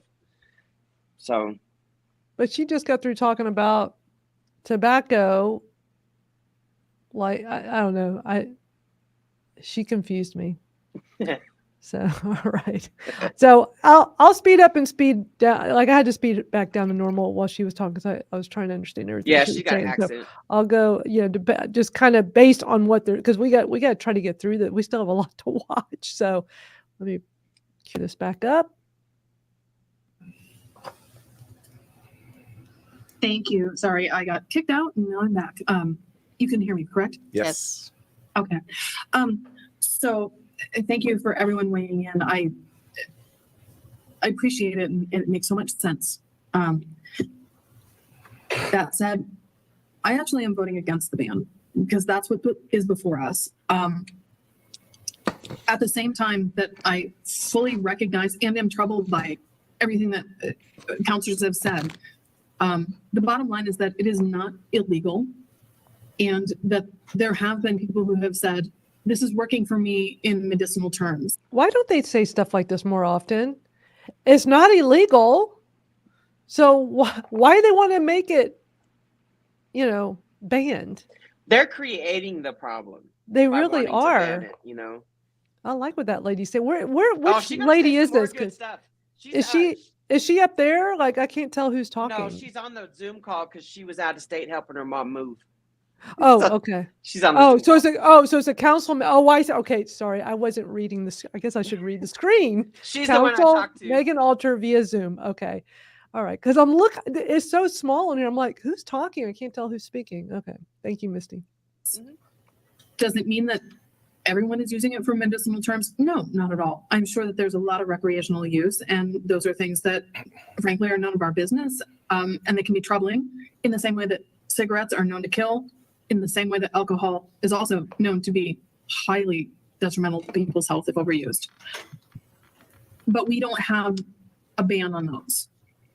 Thus far, there is nothing from the FDA. However, concerning it, Kratom is on a watch list, but it has not been studied and banned or had a warning label put on it. Therefore, we are not a medical body, even though we have done due diligence. I don't think that we are in a position to say we will ban Kratom when we are also allowing cigarettes, tobacco, and alcohol. I share concerns. I would love nothing more than to see regulation so that we could model the path for us to say it should not be sold to minors. And if there is a way for us to do that forward, I would love it. What's in front of us is a ban. I'm not in favor of that.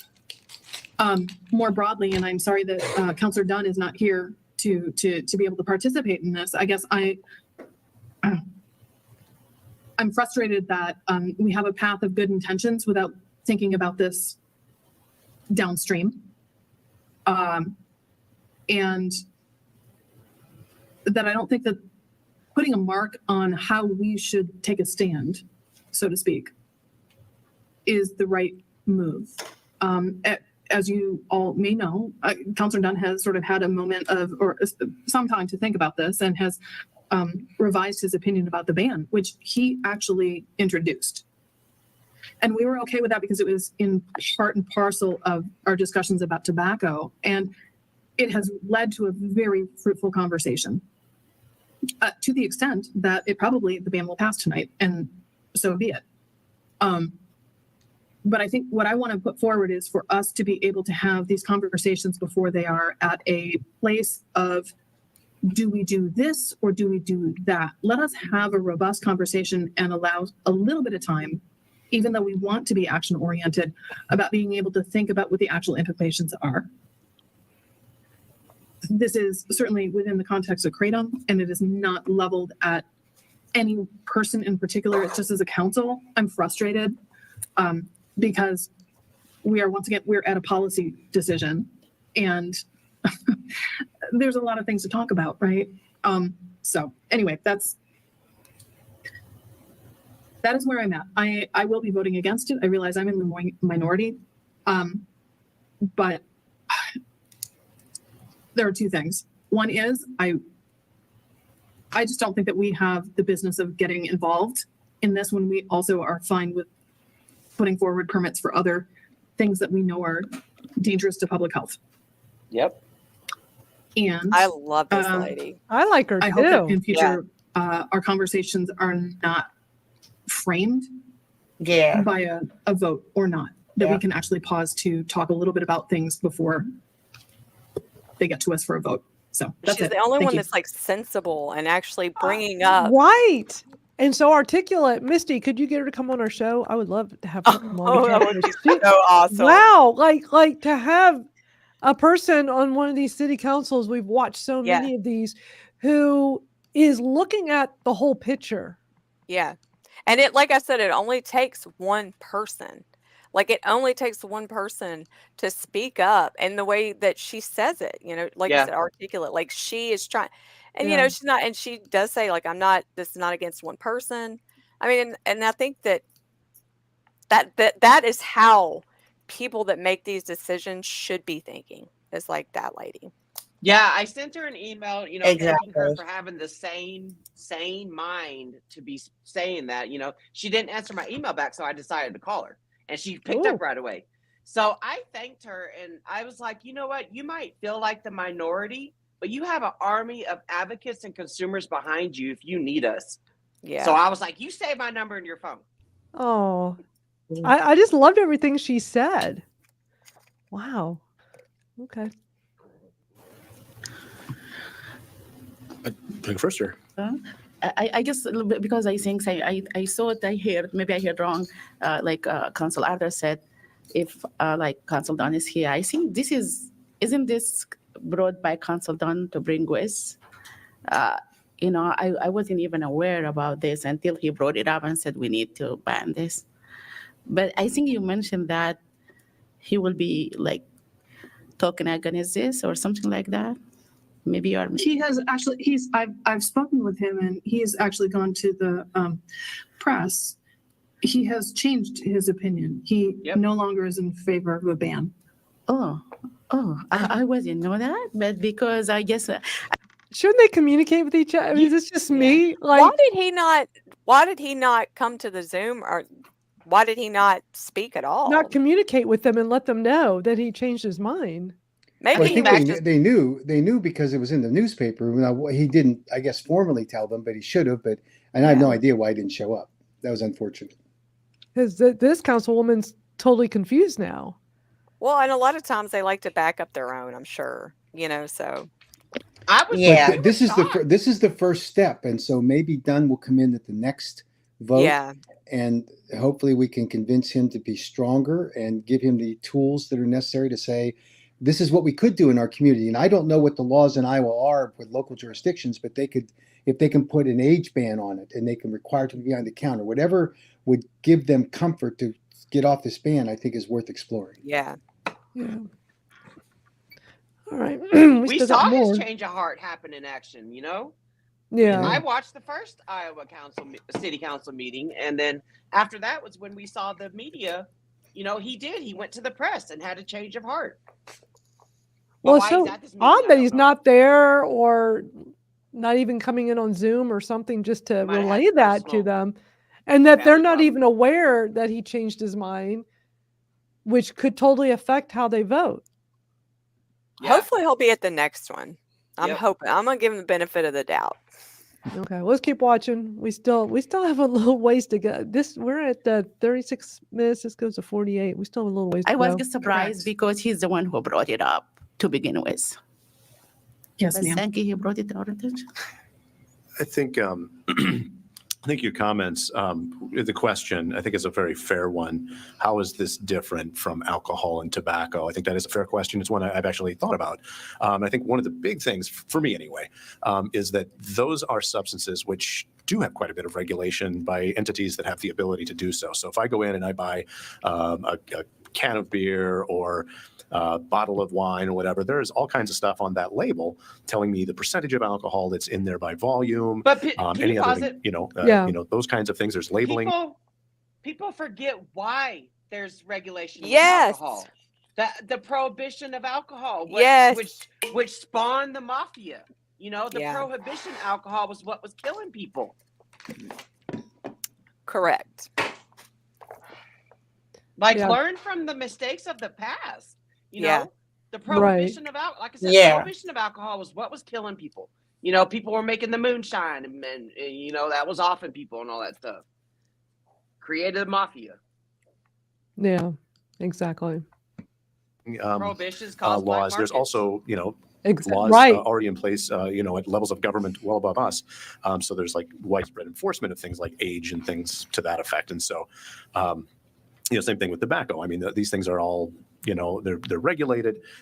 There are, I stopped and got a soda on the way home this afternoon. Sorry, I've been talking all day and my throat's going out on me. But Need some Kratom. there's a big sign right above the tobacco display in the gas station where I stopped saying these products will cause cancer, yada, yada, yada, yada, and on and on. And I mean, like, we have that for tobacco. And so you could argue that because of that, because of all of those things, the thing that makes them different is there are other levels of oversight, of regulation, and also public awareness of what these substances are. And so I think it kind of, and I think to Councilor Moe's point from earlier, you're kind of like, which thing do we sit around and wait for an ordinance or somebody else to do something and just sort of just ignore it until then? Or do we be proactive and say, well, I don't think this should be a ban, but ban on the sale. It shouldn't be for sale in our city limits in the meantime. But geez, if they, FDA gives it something, or they come up with that and they preempt us, that's that'll happen in the course of things. So what's in the meantime, I think, is really what this boils down to for me. And of the two choices, either leaving it for sale or removing it for sale until we have a better idea of whether it really is safe, if it actually does all of these things, what regulation should look like, and also support for regulation enforcement, which I believe we do get from the state with things like tobacco. We have different mechanisms for doing that kind of stuff. Since those aren't in place, I still think it'd be a public health benefit to ban the sale of the substance, not the possession or use, but the sale.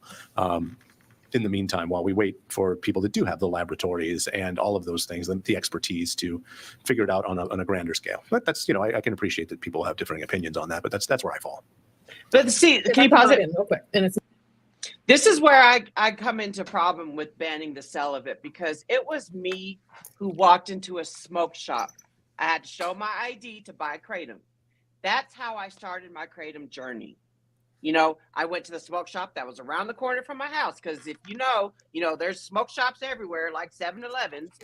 So I went there, and that's what I told Megan, that counselor woman. I was like, somebody somewhere in your community probably has a story similar to mine. I was addicted for 11 years straight. I was doing cocaine for 6 weeks. I was in cocaine withdrawal. I walked into a smoke shop to buy it. Regulate it with the ID ban, 18 or 21, your choice. I go for 18, right. But yeah, it's not 12-year-old kids walking into a smoke shop. No. But being proactive and banning the sales, which would cause a black market. Do they not understand that? Do they not understand? Go to the next place, the next city, or go online, or I don't once know. Again, we hear that they're just now noticing the signs of Kratom and all that stuff. Kratom wasn't a problem to begin with in your community. Right. Exactly. It wasn't on your radar. Who brought it to your radar is that Dunn guy did, but I want to know who told Dunn to do that. Right. Well, that's like, I'm sure there's a name for it, but when somebody tells you about something and then you start seeing it everywhere. Oh, absolutely. It's just the only thing that happened, man. It's been there. You just didn't notice it. It's like when you get a new vehicle and all of a sudden you see that vehicle everywhere. It's like before you didn't even notice. And it's the same exact thing. It's just like human behavior, which it's like, I can't believe that's. And if it's for sale in that many places, if they're saying it in that many places and they still haven't heard about they can control how many shops. Yeah, but I mean, if it was as bad as they're thinking, it would be like widespread pandemonium. You know what I mean? Exactly. There'd be people just all over the place, Exactly. All right, let's everywhere. Not a Venus, I still think you have a little bit of a delay. It seemed like it got better, but you're definitely delayed, just FYI. A direct response. One of the things that I did not mention, and it take it for what it is worth. As I said earlier, there are definitely people who are not, and they're taking it because it has an enjoyment factor. It is something they want to take in lieu of other things. But there are people who have come out specifically talking about pain management and about addiction mitigation, not cures, by no stretch. But what I will say is this. We know all too well that our healthcare system is crap as far and expensive. And so there is an equity issue here, just a tiny bit. And I'm not saying it carte blanche, but I am saying that it is not, we can do a lot of good intentions, and yet who are we actually impacting? And if there is a small amount of people who are saying, I don't have a doctor, I don't have a rehab to go to, but this is something that's keeping me off of worse things, I'm good with that. So I just wanted to put my final foot in the sand, and it wasn't directed at you, Councilor Harmsen. That's okay. I just wanted to get that final bit in. So thank you for indulging me. It would be okay if it was. We're just having a friendly discussion. So about things we care about deeply. It's all good. I would just kind of riffing off of that too, thinking of like the people that are, the lobbyists and things like that. Kind of on the flip side of that, exactly. I mean, again, you raise very, very good points. The flip side of that is, or do we really think that the marketing association or whatever is really doing this and they're providing this as a free service? No, they might be exploiting the same people that might have access. I mean, they're making a buck on this too. I mean, that's to me that's sort of Who is he talking? Who's the marketing? But not a marketing. Yeah. Oh my God. But that's what he was talking about. He's saying, and we see this occasionally that they'll try to say, oh, we have a lobbying group here, so we shouldn't listen to them. Yeah. And they're ignoring the voices of others who are actual consumers that are talking about the benefits they experience, and they ignore that. It's like, well, let's go to this shiny object over here where we can make our point. I mean, there wouldn't be no AKA if legislators didn't bring up the facts of banning Kratom. Banning people's freedom of choices. Right. And there wouldn't be any AKA if we didn't have actual consumers that were fighting to keep the freedom to use Kratom. That's the other side of it. Yeah. So, happily donate. Balance is in the grand scheme. Donate all the time. Sorry. But I can't donate all the time, but I donate myself. But referring them to it as like a marketing group, it's like, to me, that's like offensive. A lobbying group is not a market. I don't know. They just things. That's your 100%. wheelhouse. I just think if a person's in pain and they can get the stuff down the street as opposed to ordering it online or having to figure out Coralville, it's not illegal right now. So I'll be hushed now. All right. I Well, like want her. to first acknowledge there is a hand raised online. That was me. I want them to be aware that I did close the public comment. So there was an opportunity, but I have closed that. And we will not be going back to public comment on this item. This is a big thing on our agenda when we're talking about a ban. There's so much to this that I don't know about. I've heard contradictory information on this. But what's really interesting, especially since we just stopped on exploitation, right? Comments about exploitation. What is interesting to me is that we have received hundreds of emails from people on Kratom that are from our community, the same Who emails, did that? Same write-up. On Saturday, a good friend of mine sent an email. It was not him. When we first talked about this at a work session, another friend of mine had just called me and said she was living in Des Moines. So when I read the email at the end, it gave her Iowa City address. And so I texted her, I forwarded her the email and a text and said, did you send this? She said, absolutely not. So I don't understand how we have so many emails, do not ban Kratom, from people that are in our community. And when we know any of these individuals, they have no idea that this has been sent. I'll concur. I decided to knock on the door of a neighbor who supposedly sent a do not ban Kratom email, and it was not that person at all. So we are getting almost 100 emails now, and I don't know how many of them are real. 100 copies of the same email. 100 copies of the same email from people who, sorry, I interrupted you, but I'm just concurring. So that this is troubling. This to me is red flag of something that we're used to getting emails. We're used to getting copy and paste emails. But those emails, you can call up those people and they actually sent that. Mm-hmm. But this is not the case here. I am very, of course, I'm very concerned with there being no labels, no age restrictions. Yeah, agree. Same. Absolutely. This is something that the FDA, has talked about. I've talked to various people in the medical profession. Many of them don't know anything about it. They had nothing to offer. And specifically in the mental health world, psychiatrists, that type of stuff. I've talked to them about this and they just have no knowledge, no information, which was a little surprising because then most individuals, if they're talking to their physician, they would include in discussion some of the things that they're using. But I don't know. I didn't, fully scan. It's just a couple of close friends that I talked to. Nevertheless, I'm going to agree to the ban tonight to keep the conversation going. I don't. There's a lot of weird stuff happening with this. There's only one person that spoke to us in favor of the ban that was present tonight. The other individuals, except for one that spoke, are not from Iowa City. No disrespect. But if we have all these individuals that, are saying do not ban Kratom, and I understand maybe they don't want to be coming forth and being present, but all of their emails are public documents. This is something that I'm going to support the ban on tonight to keep the conversation going. And I just don't know where I'll eventually land, but very troubled by some of the things that are happening that I don't know where it's being initiated from. So, and these are real names from people in our community. So I don't even know where how this list was obtained, but I will support the ban tonight. I did not know that. Thank you, I Mr. want Mayor, to for letting us know. know that. Mm-hmm.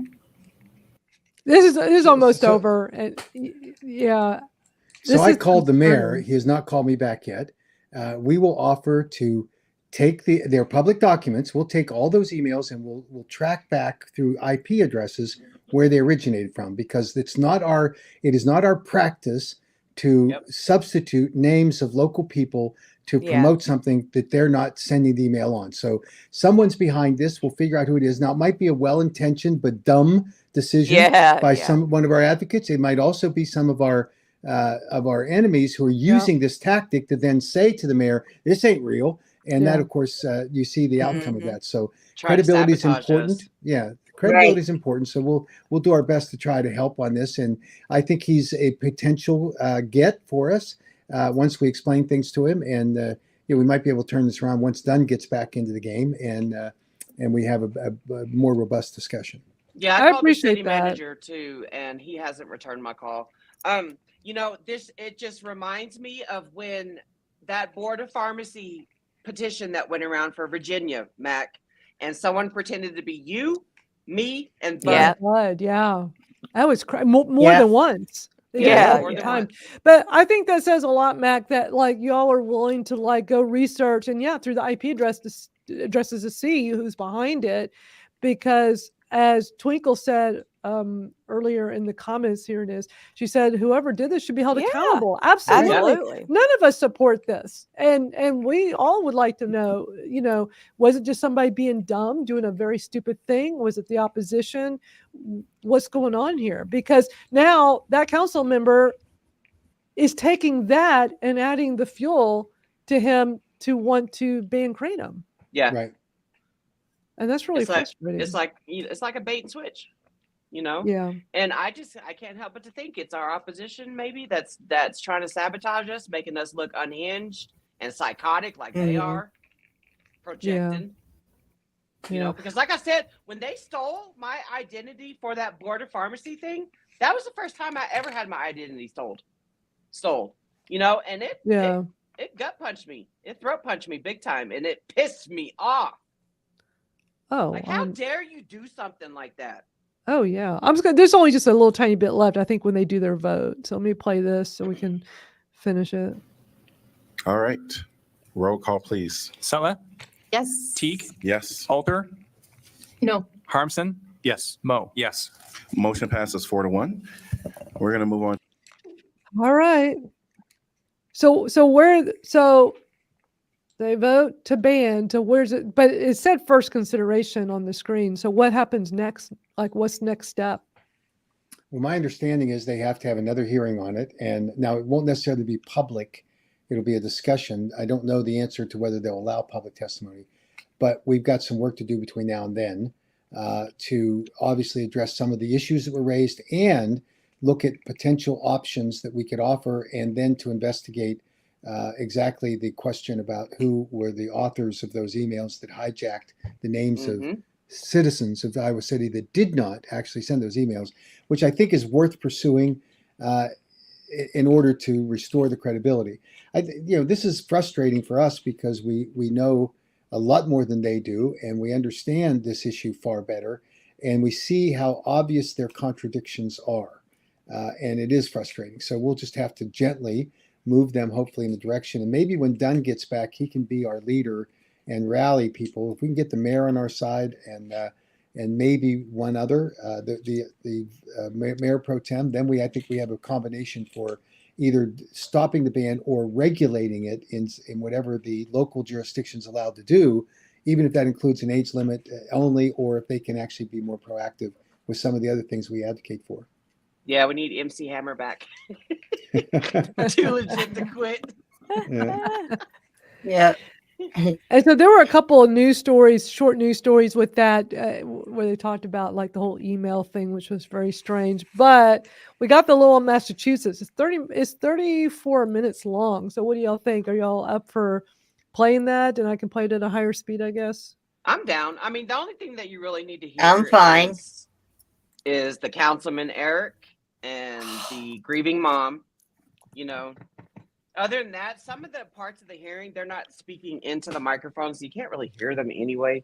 Could you tell me like when we get to those parts so I can Yeah. just kind of zoom past or play faster? Should I just, I don't know. Just put it on. Yeah, put it on 1.25. Yeah. All right. So this is going to be Lowell, Massachusetts Board of Health from October 2nd, which was Wednesday. It's their second meeting about it after Yeah. Councilman But just Board of Eric Health. Gitcher. And does it go from Board of Health to City Council next? Like, what's the? I don't know where it's going next. Honestly, I don't.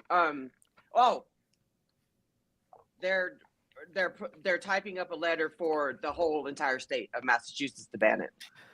Oh, That's the geez. outcome. Okay. But this is brought on from that Councilman Eric Gitcher.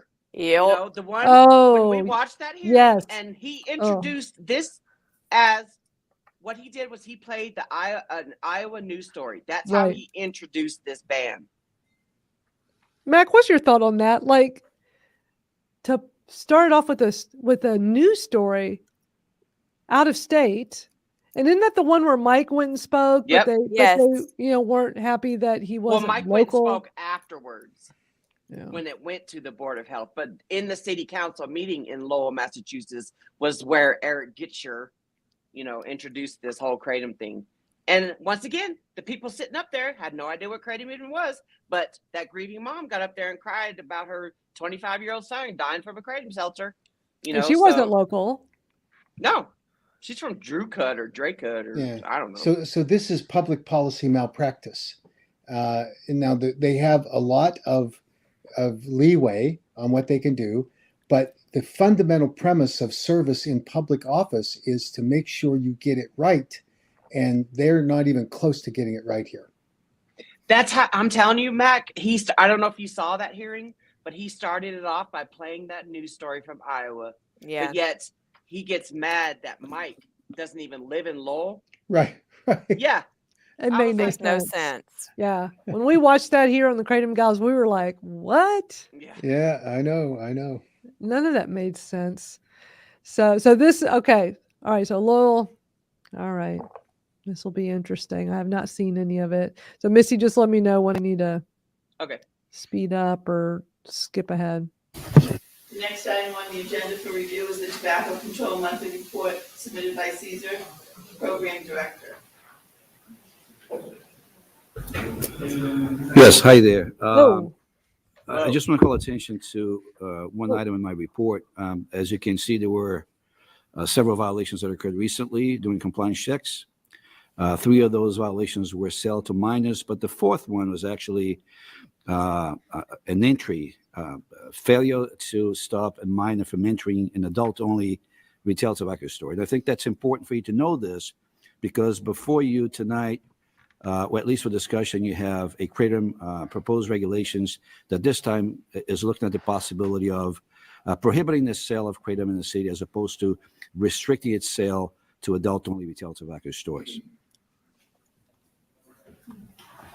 So if you have had a chance to go through the proposed regulations, we can have a little discussion about that right now. I have only one observation that I want to make on the draft. It's the same one for the previous draft that proposed to restrict the sale to Kratom products. Is on number 7 on page 2, number 7.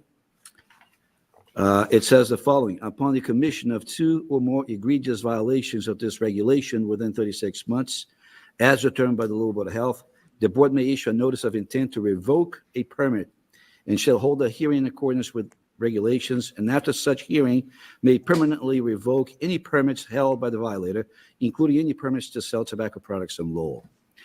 The reason why I'm calling attention to this particular provision is that it has an inherent problem with it, because you haven't defined what an egregious violation is. This regulation doesn't define that either. And we see that every now and then in regulations, language such as this one here. The problem is that, when you want to call something egregious, you haven't come up with a definition for that yet. Then that's going to boggle things down the line. Well, yes, because this was based on the draft that I got from Belchertown. They had that in, so I want to be as inclusive as possible, because we can cut things down if necessary. Why would we leave it 2 instead of 3? Because in the other part, find 1, 2, and 3. The third one being 30 days and 5,000. So there's already described punishment for a third offense. See, it makes it hard when they don't talk about it. Yeah. You could, right. So both languages are very similar. Isn't this the one where they had really bad audio last time? Yeah. Bad audio Yeah. and video? Yeah. Whoever's doing their stuff, they need somebody new, because, yeah, this is really bad. First offense is $1,000. Second offense is $2,000 in suspension. Third offense is $5,000. Well, third and subsequent offenses is $5,000 in suspension, right? So this would include anything that would come down the line. But if you want to have the option to also revoke a permit, which this board has if you issue that permit, then we could have language for that matter. But this language here, I think, is problematic because it overlaps with what you see on the schedule under Section 2.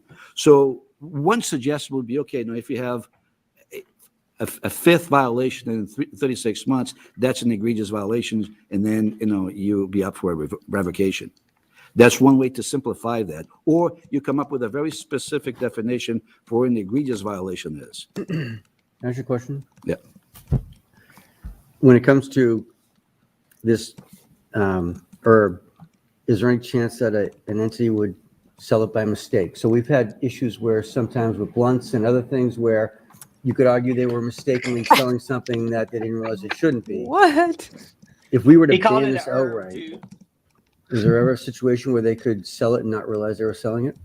Because that itself would be egregious to me if they were selling it at all. Unless you tell me it's possible it could be hidden somewhere and they didn't. Right. So that's your definition of egregious, right? So the way this would work is, obviously, I can note if you decided to pass a regulation that prohibits the sale of Kratom products Not me. In the city, then, my first action would be to publicize this in a newspaper, also send letters to tobacco retailers, and I could try to send letters to other types of businesses, but that's almost like an impossible situation because there's so many different kinds of businesses in the city. In theory, any one of those businesses could decide to sell Kratom. So if I came across a situation where let's say it's a clothing store and they're selling Kratom and they claim they didn't know, so I'll note that in the record. They remove it immediately, and if there's a second time, then we apply the penalties prescribed in the regulation. Definitely in the literature some examples of people labeling it as something other than kind of like potpourri. Well, you're saying mislabeling? It could be misleading for someone who potpourri. Well, the ones that I've seen so far, they're clearly defined, they're clearly marked as Kratom, and I think it's a marketing strategy to say, hey, no, this is Kratom. Otherwise, it's going to be upon the retailer to say, hey, even though this doesn't say it's Kratom, we actually selling this is Kratom.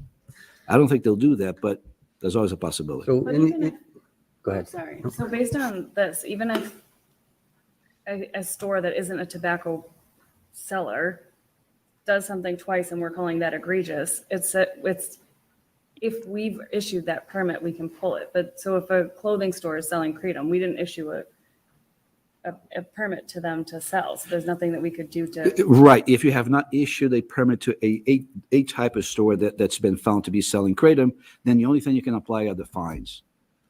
That just might create a little bit of an unfair burden on tobacco selling entities since they suffer much greater loss than another entity would. I mean, I'm not saying it's not appropriate. I'm just telling you that it creates a little bit of a dichotomy. Right. I think that the discrepancy is because some of these establishments, they've been selling tobacco for many years, so they know how these rules operate. This will be very similar to the rules that we have for tobacco right now, so it wouldn't be a stretch for them to adjust to this one here. What I usually see is that when people do engage in violations such as this one, it's because they do it deliberately. Like, for example, the 18-year-old girl that was able to get into the adult-only retail tobacco store 2 weeks ago, she knocked on the door was locked. She was buzzed in. She walked in.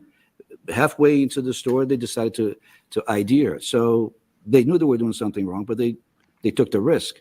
Now, but let's say like a clothing store, using that example still, I mean, if they don't know anything about these products and all of a sudden they're selling products like Kratom, there's got to be a point where I get in contact with them. If somebody reports to us, hey, there's a clothing store selling Kratom products, then I respond to that complaint. And if I find they have Kratom, I could decide to fight them on the spot, or I could decide to just have them remove it immediately. And then, they put a notice that next time this happens, then they'll suffer the consequences as provided in the regulation.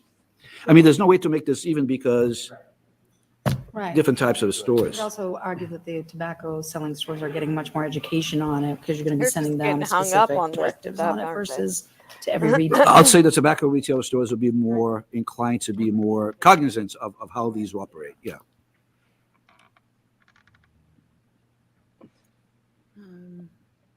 Did you have anything else you wanted to say on the Kratom topic? No, I just want to say that, if you want to consider this regulation, either one of these two regulations, I think that clause number 7 needs to be changed, either removed altogether, or if you want to have the ability to revoke, you can just come up with a simpler rule. If you have, let's say, 5 violations in 36 months, that's an egregious violation, then we can revoke your permit. Although, my understanding is that even if you don't have revocation language on the regulation, if you find a retail store is not able to conform to the regulation of the city in any way that gives you confidence, then at some point you can just bring it over for a hearing and then revoke that permit if you decide to. The law department would have to review whatever we adopt anyway, right? Whatever you decide to go for, then the next step will be to send this to the law department for that review. So they could address if there's a, standard definition for egregious per the city's codes versus whether or not we need to be specific, you think, or? I'll have to submit it with a request for them to review that clause. Review it and see what they recommend. Yes. Yeah, thank you. Do we have anyone who wishes to speak on the Kratom issue? You could, if you wouldn't mind coming up to the podium and stating your name and address, please. I'm going to speed it up a little bit. I thought it was better. No, I thought it was too. With their Massachusetts accent, I knew I couldn't go any higher. Couple of capacities. First and foremost, I am here That's a as a greeting grieving mom's grandmother. mom. My 25-year-old grandson, Tyrell Truval, died earlier this year from Kratom, mitragynine toxicity. And I can't begin to tell you the devastation that our family has experienced because of his death. To have to watch my daughter Holly mourn her only child and being able to do nothing about it has brought a pain that no other parent should have to witness. Tyrell was one of the lights of my life, and I was so proud of the young man he was. He was hardworking and full of life and zest. Who would have thought that a Kratom seltzer drink that was labeled as non-alcoholic, caffeine-free, and sugar-free would take his life? Yes. My second capacity here is as an elected official of the Dracut School Committee and trustee of the Moses Greenlee Town Library. In addition, I am a director member of the Dracut Scholarship Foundation and a member of the Wellness Committee for the Dracut School System. I also speak as an educator and administrator for over 54 years. I tell you this, as all of these capacities involve young people, where much discussion surrounds how to keep our students safe from drugs and other substances that could harm them. The Dracut District has been approved to participate in the Massachusetts School Wellness Coaching Program Tier 1 for this school year. So the results of this coaching to update our wellness policies goes hand in hand with your important discussions. I have brought the attention about Kratom to the Wellness Committee and the Dracut Board of Health, and this is something that we're going to have further discussions on. I look to this board as the front runner to assist us in protecting children and young adults in Lowell and in the surrounding towns where Kratom is being sold. I have grave concerns that Kratom is being sold less than a mile away from Drake High School at a corner gas station. If the members of the board ban Kratom, that will set a precedence for all surrounding towns. And as communities that overlap each other in many different ways, we need to look out for each other. And if it hasn't been on other towns' radars, it will be now. I can assure you that it's on mine. And to regulate does not make Kratom any safer. All it does is raise the age to buy it and where it can be bought. My hope, as a grieving grandparent and an educator, is that this board ban Kratom. As Nelson Mandela stated, education is the most powerful weapon which you can use to change the world. And until enough education is done on Kratom, it should be banned. Thank you for listening to me. Ms. Trudeau, I'm sorry, I just need your address. I'm sorry? I just need your address. 15 Skiripo Way, SCHIRIPO, Drake. Thank you. Thank you. I wouldn't publicly say my address. I'd write it down for them. Yeah. Good evening. For the second meeting in a row, my name is hurkeyjerkydancer. I live at 34 Livingston Avenue, the city of Lowell. I represent the city council. We back a couple months ago, we took a vote to ask the board to ban Kratom within the borders of the city of Lowell. And the reason why is we did our research. We did mostly what I'm sure all of you have done, and we see it's an extremely tough position to put any store owner or anybody trying to regulate whether it's being sold or not, whether it's in a clothing store or if it's in a gas station. We have a hard enough time even regulating those. And this is something that we had somebody speak just last meeting who was in favor of it, but yet they got caught selling something they shouldn't have been doing, something they shouldn't have been doing. So, I mean, in all honesty, I find it very hard that we'll be able to actually regulate it one way or the other. And what's the difference between 23 and really 20? You know, it's somebody's life, and we can't really regulate because we don't know enough about it. It's better to ban something and then try to bring it back than it is to let somebody go through the heartache that we're seeing just with this one family. And the other person who spoke last time was a person from Worcester who isn't even here tonight. Again, my email is completely filled because I've been standing here trying to push back. They printed a flyer with our city emails on it to send a generic broadcast to us every single time they do it. So I can't even get through my regular emails now.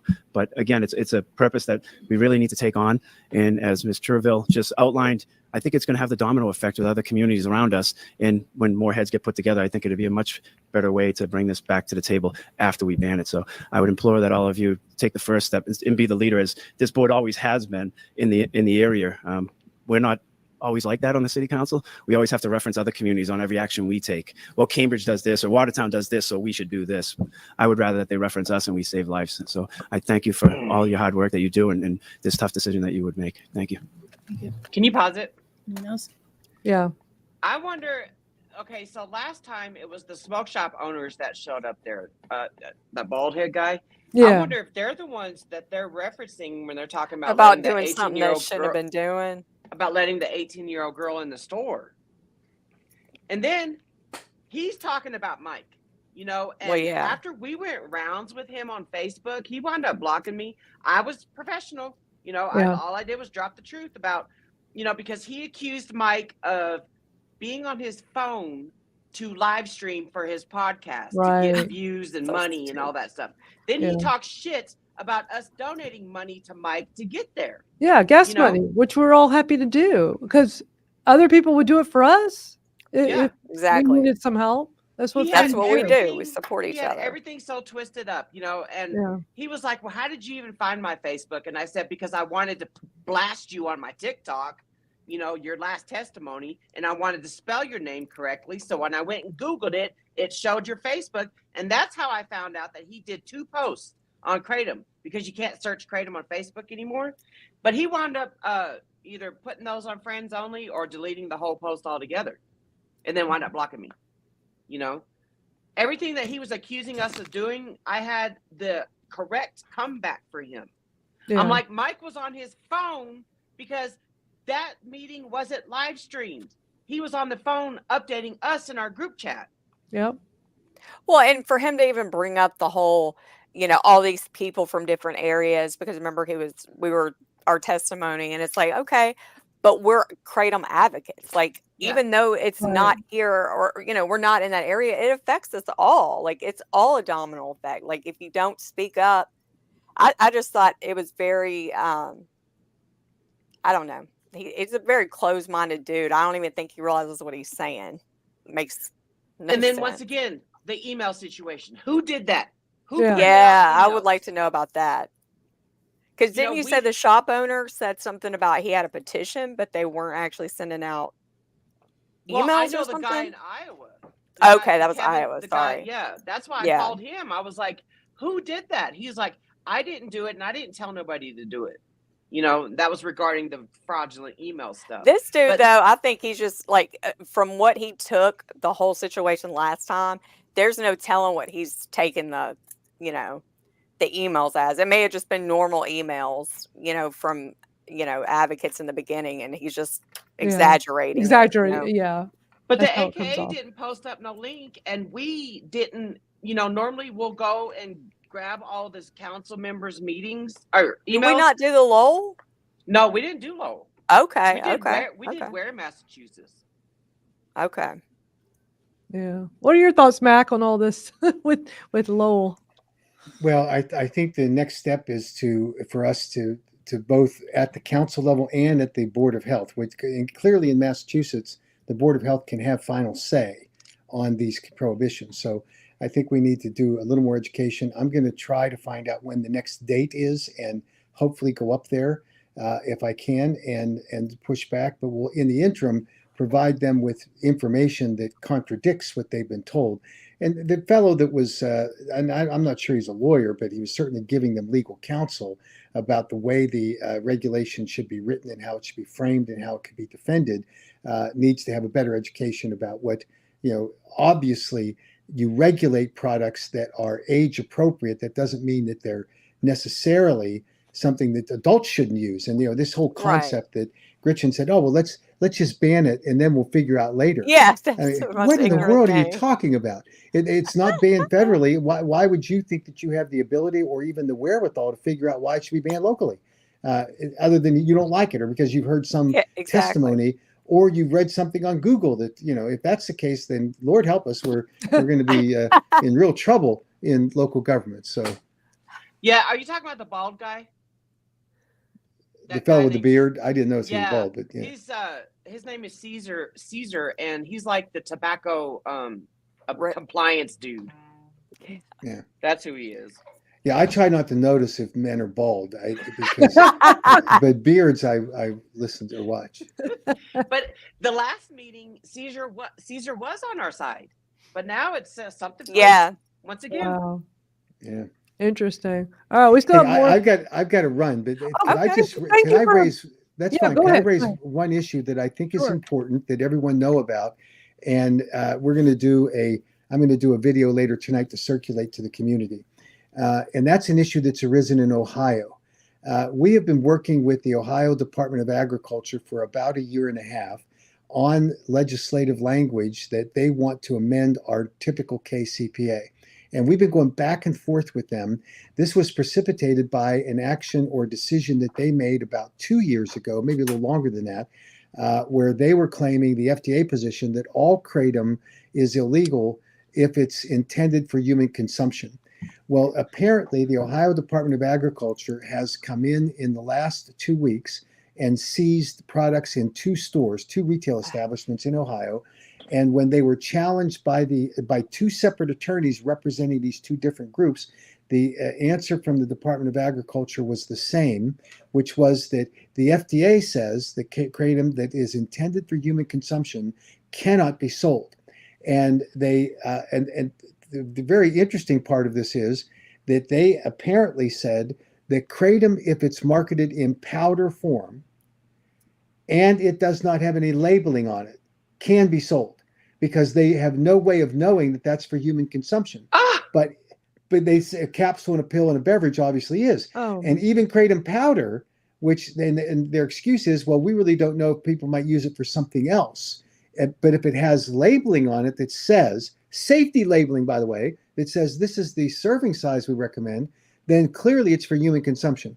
So they've taken a bizarre position that is going to impact, obviously, the entire Ohio marketplace for Kratom here in the next couple of weeks. So we're responding to it. We're cooperating with the attorneys right now. We think this is a great motivator for the Ohio legislature, who's been working with us with the Department of Agriculture in Ohio, thinking they were operating in good faith, and now we find out they're not. So stay tuned for that, but a big issue that we're going to have to be responding to and working on. So absolutely craziness and bizarre behavior by a regulatory agency that should know better. Thank you for updating us. Wow, that's crazy. Before you go, I'm loving your Kratom Safe merchandise. Y'all wearing these cool shirts. Are y'all going to be selling those? Because I would love to buy one. Yeah. Of those.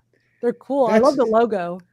So I don't know the answer to that. I think we should, and we should do it through a subcontractor to someone that sells material, shouldn't we? Yeah, I believe Should we so. do that? Misty's merch.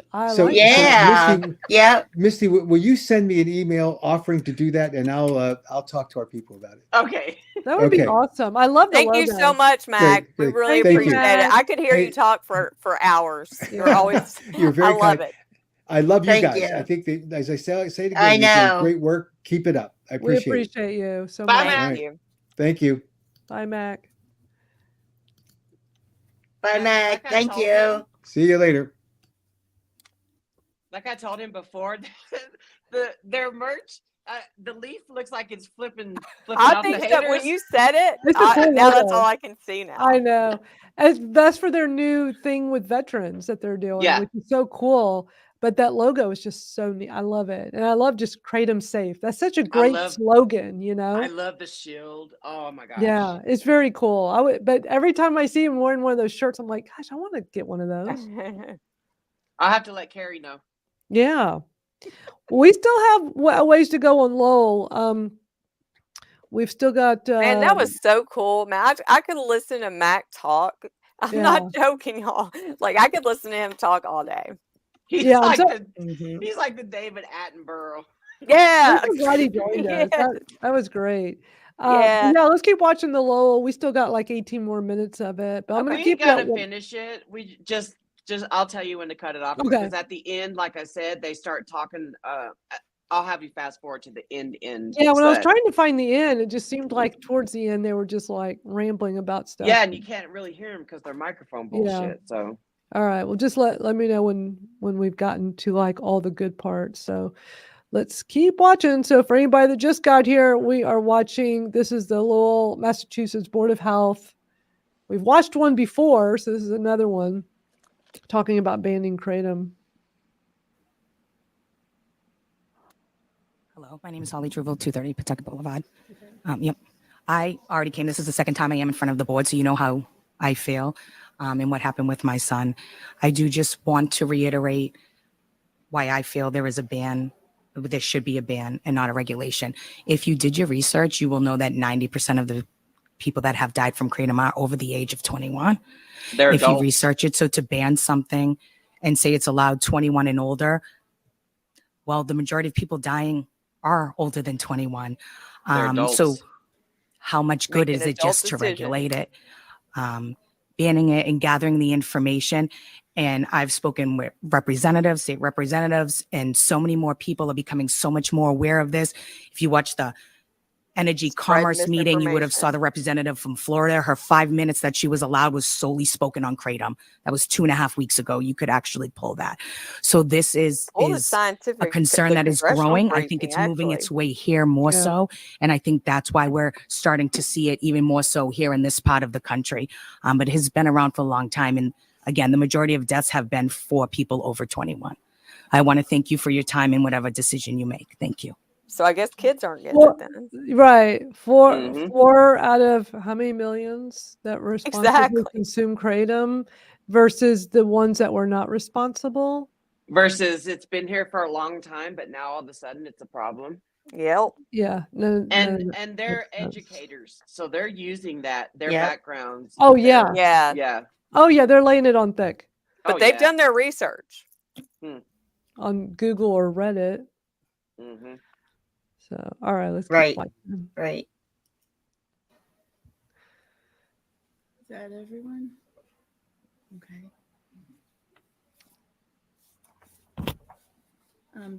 Does the board have anything else that they want to say? Sure. So I actually spoke to the HHS director of Quabbin County just because I wanted to know kind of how it came about for them, and Belchertown is part of Quabbin County. It's a tri-county board of health. So I just wanted to know like how it came about for them and what the process looked like and how they were doing enforcement, because they're a town of 15,000 people. There's one recovery center, one dispensary, an adult smoke shop, and then like a handful of tobacco permits. So it kind of came out preventatively for them. The recovery center had brought it to the board's attention. It's very similar to here. And then they kind of went forward. They had, it has so far been very similar. So they did their public hearing, very similar to like last month, people that showed up. It was a very similar situation. But their enforcement was very different. So because they're under Pioneer Valley, which is 31 cities and towns. Their tobacco control is under 31 cities and towns. So they had to separate it. I got stuck in their law department for a little bit under enforcement because the HHS director is actually in charge of enforcement. She has to go out and check, but there's not that many places. So it will look a little bit different for Lowell. But they said that it's been going very well. They really haven't they had one store that had it. They removed it from the shelves and things have been going pretty well for them since. So my only thing is I think if we restricted it, it's kind of backhandedly saying that it's okay for people over 21. And I don't think that's something that this board has ever really worked one way or another. You're saying that about tobacco? We didn't do that with the Deltas. Right. I don't think we should do it and for alcohol. this. So And alcohol. Yep. Thank you. I also, I think we should send the regulation to ban Kratom to the law department. I don't think we should wait for the state or the FDA to start regulating it. I think we need to do it now. It's clear it activates the opioid receptors in the brain. It's addictive. There's the person who spoke last month talked about using it to help him withdraw from opioids. But then if you stop the Kratom, you go into withdrawals. And he, I think, admitted that. My thing is, lady, if that was the case, then the FDA and the whole government, they would have federally banned it. Yeah. And it's not federally banned. Can I just say I hate it? I know it's spelled that way, but the whole withdrawal rules, you know what I mean? I cannot stand that. Withdrawal rules. She's talking about mine. I know. Yeah. Oh my gosh. Withdrawal rules. Yeah. All right, let's keep going. So the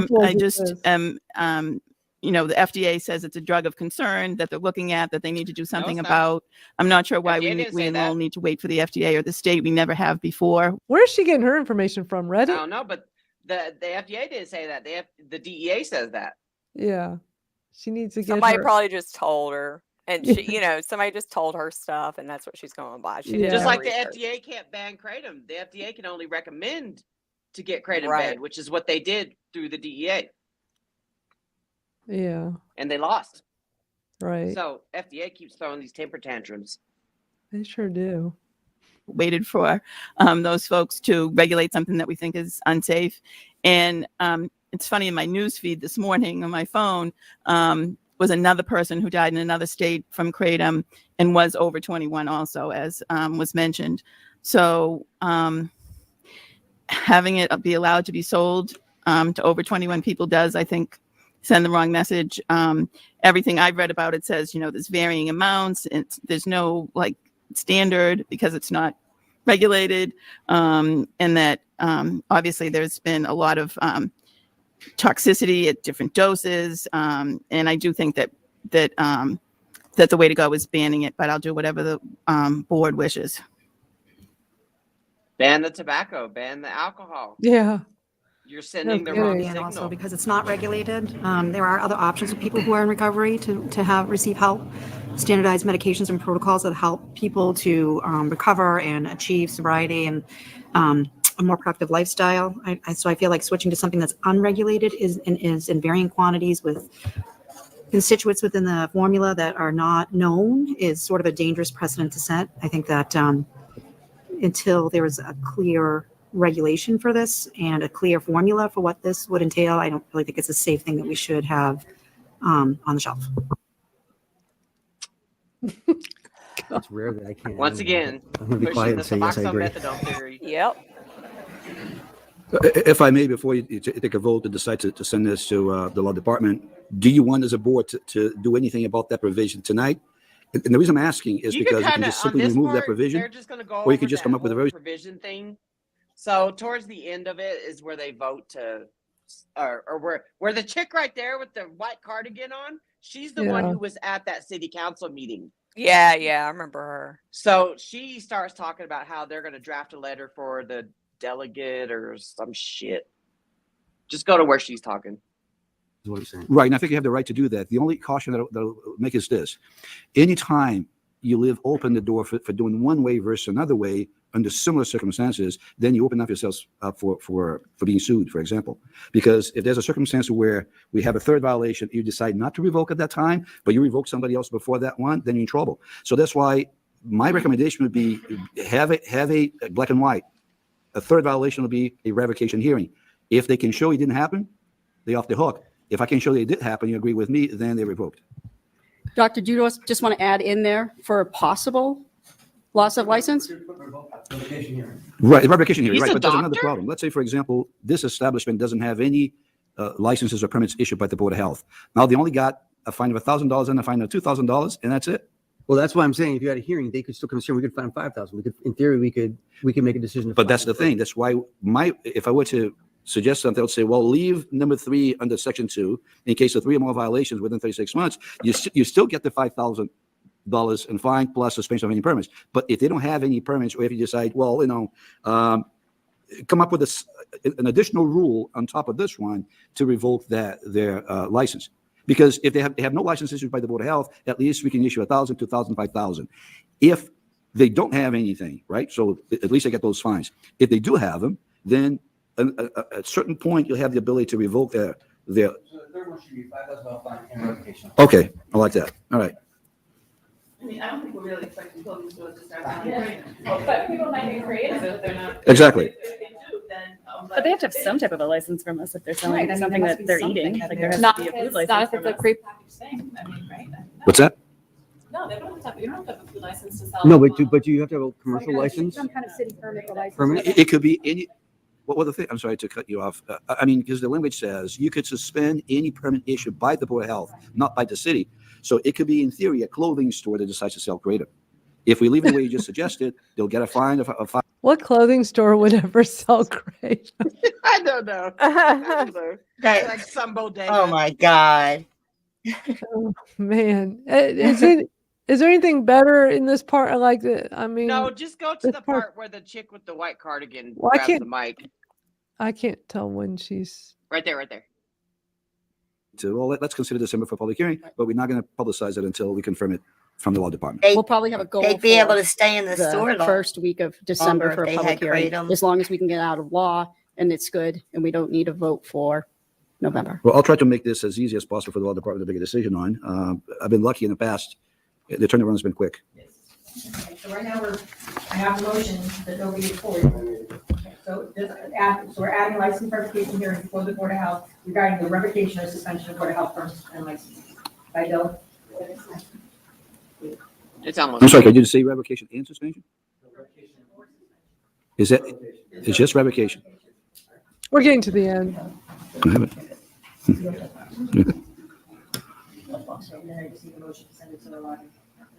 Motion to send it to the law department. Second. I'll make a motion to get rid of 27. Very good. Thank you very much. Can I just ask one more question? So This one of the part. things that the city council had was that they wanted they're putting a letter together to go to the delegation to support a ban for the state of Massachusetts for Kratom. I just want to know if the Board of Health would like to support with them a statewide ban of Kratom. If you would like your secretary to put a letter together for the delegation to support a ban for a statewide ban for Massachusetts. Yep. Support. Talk to the boss at the end of the table. So now they're going to draft a letter for the entire state of Massachusetts. Wow. That's That's crazy. Yeah, that's it. Okay. So that's why I made that video yesterday. You know, you Kratom consumers in Massachusetts need to strap up your advocacy boots because it's coming. Wow. It's coming. And John, where did I see that comment? John Arnott? Which guy are you talking about? Are you talking about the Colorado story? With the suicide? Yeah. I'm wondering if he's talking about the Colorado story. Because I'm trying to pay attention. That's my state, and I'm trying to pay attention to that one. Yeah. Oh, hopefully the AKA can get that talk screen. Yeah, that would be great. So show me, or if you can, where did you read that it was a unalivement? Because if you go look at his wife's Facebook page, it was all sunshine and rainbows over there.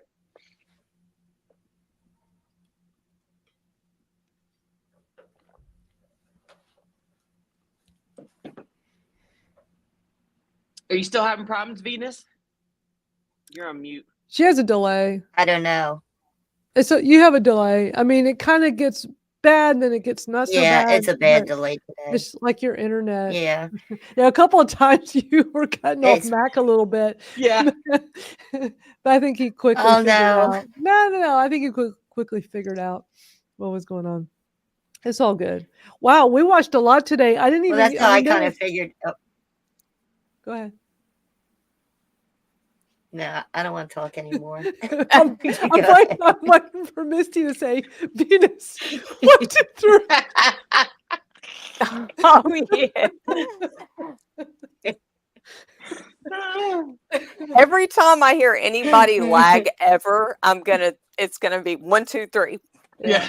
And we're laughing 1, 2, 3. hysterically at Yeah. this because what happened was a while back we were trying to record an episode of the Kratom Stories podcast with the 4 of us, and Venus, her internet was acting up and she kept having a delay, and we kept trying to prep so that the intro of the episode would be like us saying, "Hi, we're the Kratom Gals." And so we kept practicing, and Venus would be like this huge delay. So then Misty trying to keep checking on it. Venus, 1, 2, 3, say something. This long delay. I swear we did it like. And then I 55 forget times. what we're saying. And we would just be laughing hysterically. We're the Kratom Gals. Yeah, it was so funny. Oh, it just makes me laugh every time. But we got there. Eventually we got it to work. We So did. We finally It still got there. can't even do it on cue. No, we still because we try to do it on our TikTok lives. Yeah. It's so funny how it comes out.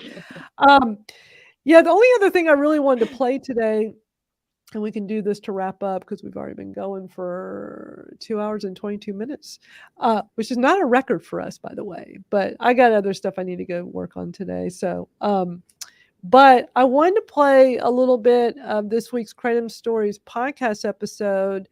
I pulled the actual video interview. It's like a almost 3-minute segment I wanted to play because for those that haven't heard the episode yet, it's very interesting. So I had on Amanda Ortiz, who works at Etha Botanicals, and she is the head of their marketing and customer service. And she's been with the company since it started like 8 or 9 years ago. And she's a great storyteller, but she details what it was like to be in the courtroom with that Sebastian Gunther trial. And she recounts it so well. Like, it's pretty amazing. Has everybody heard that yet? I haven't listened to it yet. So Let me play this part because it's so fascinating. Here's the thing. Her company does a podcast called Live Fully with Kratom, I think is the name of it. Let me go look it up real quick. And they did an episode after they had gone and witnessed it was an AKA event. I wanted to kind of play this while Mac was here, but I knew we were going to be pressed for time. And I thought I better get right to those those 2 meetings we wanted to watch. So I didn't think we'd have time to have him. I didn't think he'd be able to stay for the whole thing.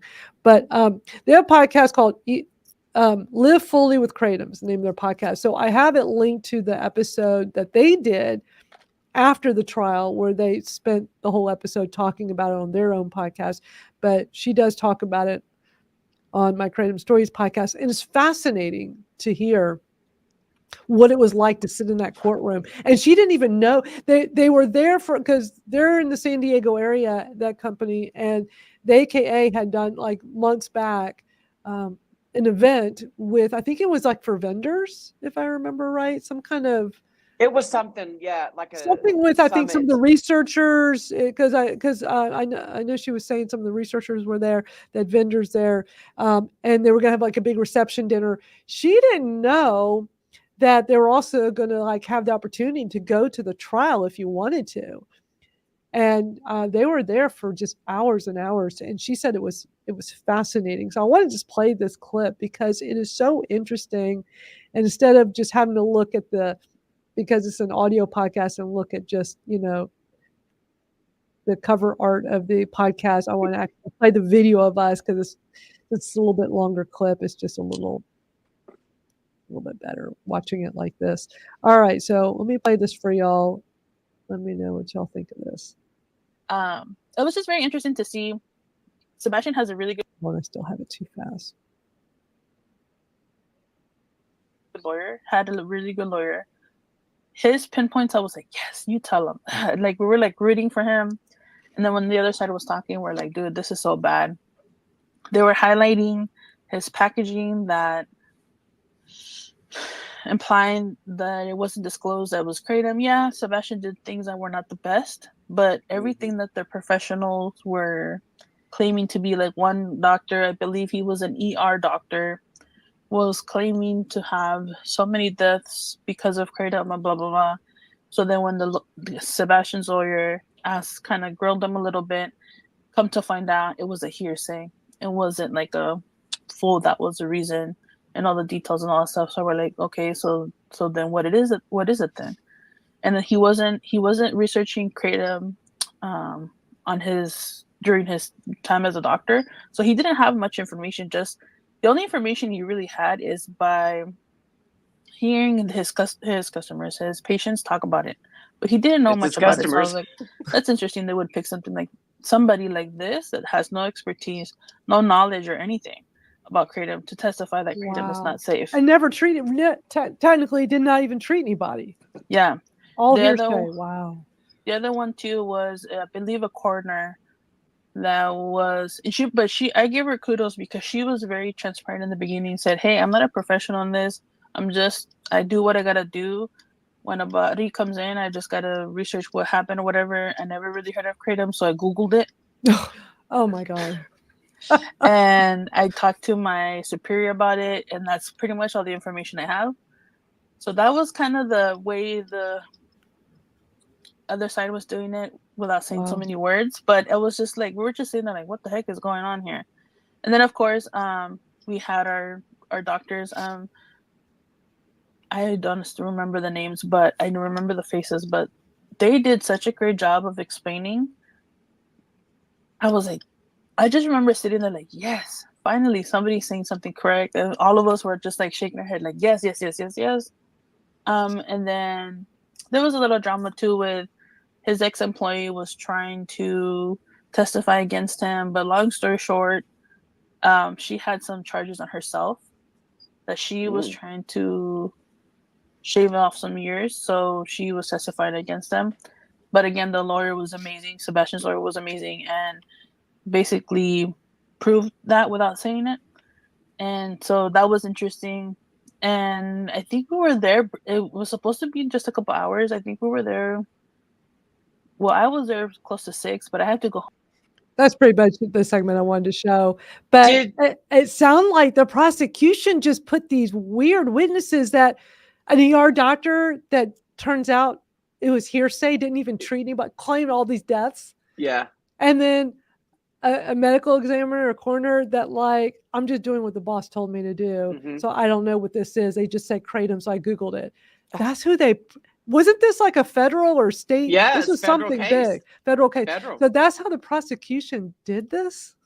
This is the same case that the FDA seized his products, but all he had to do is pay $50,000 and they released his products. And they gave it back to him. Right. Did she say anything? Did the prosecution lawyer, did they try to bring up Sebastian's girlfriend's death? Did she say anything about that? She didn't mention that in the episode. that was mostly what she talked about, the part I play. It was just interesting, like to hear somebody that was in the courtroom. She said her and both Victor and Alexander, the two founders of ETHA, they all went. And she said like the whole time, like before the part I play, she's like the whole time, they're just like shaking. Like she said, the look on the three of our faces, because we know the science, we know all the stuff. And like to have the prosecution just say stuff that wasn't true. Incredibly But that's frustrating. what's so infuriating too. It's like, and there's no, I don't know, no consequences for people just getting up and making up shit. They could get up there and make up anything. Like, and I'm it's an not expert right. witness. Yep. I went and Googled. I'm a coroner, but I Googled it because, my boss said it was, it's a kratom death. That's just crazy. I would love the transcript for that. Can we get a transcript of that court case? I don't know, because That would be so cool. Yeah, federal is a lot different. But I would Ask love John, to have because been that would. there. Oh my gosh! I would love to read through that transcript. Like, too That bad would it be wasn't really cool. televised. Yeah. Anyway, that's the new episode, Crime Stories podcast, that came out yesterday, and it's the longest one we've had so far. Didn't mean for it to be, but Amanda is just really great at storytelling. It is an hour and 28 minutes long. I realized after I released it, like I should have broken it up into 2 episodes. So, Oh well. but it's just one long one. But she just tells all kinds of stories. How she started with the company before it was even ETHA Botanicals, and Is she the a other- consumer too? Yeah. Yes. And she tells some pretty amazing stories, because at one point she goes, Kratom saved my family's life. And she talked about how the struggles her parents went through and during COVID and stuff, and that Yeah. she gave them Kratom and it helped all of them. They went through a lot of family struggles, medical Yeah, like issues, the and whole deaths. family. Kratom saved the whole family. Literally the whole Yeah. And she was just so great at just telling these stories. That's why the episode 1's so long, because it's like, and I didn't even I think the first 18 minutes are just her talking. I don't even think I said a word in the beginning, because she just can talk, and they're interesting stories. Hearing how, because she's a little bit younger, so it's like how she uses Kratom for her mental health, not because she doesn't have pain issues, but how it helps a lot with her anxiety and depression and stuff. And Me too. And how much has helped her family, her parents. And it's just interesting to hear. And how she really, oh, go ahead. I was gonna say, I will forever preach how Kratom is my anti-anxiety and my anti-depression. Yeah. So many people say that, like they take it for either pain or addiction or whatever other issues. But that is like, wow, this really helps with my anxiety or my depression. And I'm not taking meds for that anymore. Yeah. It's so interesting to hear that. Like a lot of people say that. It's like it power blasted the depression cloud out of me. Yeah. Like, and I know that, I don't ever, medical shame or medication shame No. anybody or anything like that. But sometimes, like when I post up videos about people asking if antidepressant, can you take it with Kratom, stuff like that, I'm amazed at how many people still continue to take Yes, because antidepressants. that's happened on my TikToks too. And it's like, you'll get like about half, they'll say, no, do not. And the other half like, yeah, I do. It's fine. Yeah. You know, so I'm like you. It's like, I don't have any experience with that particular one. So I'm just going to post it and let's just see what people say. Yeah. But I don't know, just from like I said, I don't know if I was talking about, it was yesterday on our TikTok live where I was talking about how I was at the highest milligram of Prozac from 2006 to 2009, and I didn't give a shit about fuck, I didn't care. Like when I lost my job at the post office in 2009, when I think about hindsight stuff, the old Misty, I would have fought my ass off to keep my job. I would file an EEO complaint or something, but I didn't. And I don't know if it's because I was so numbed out from the Prozac or because I was, just like in the beginning stages of entering my addiction that I just didn't give a shit about fuck. I didn't care about nothing. Nothing in my life brought me joy at all. And being on that high, I think it was 80 milligrams of Prozac I was on.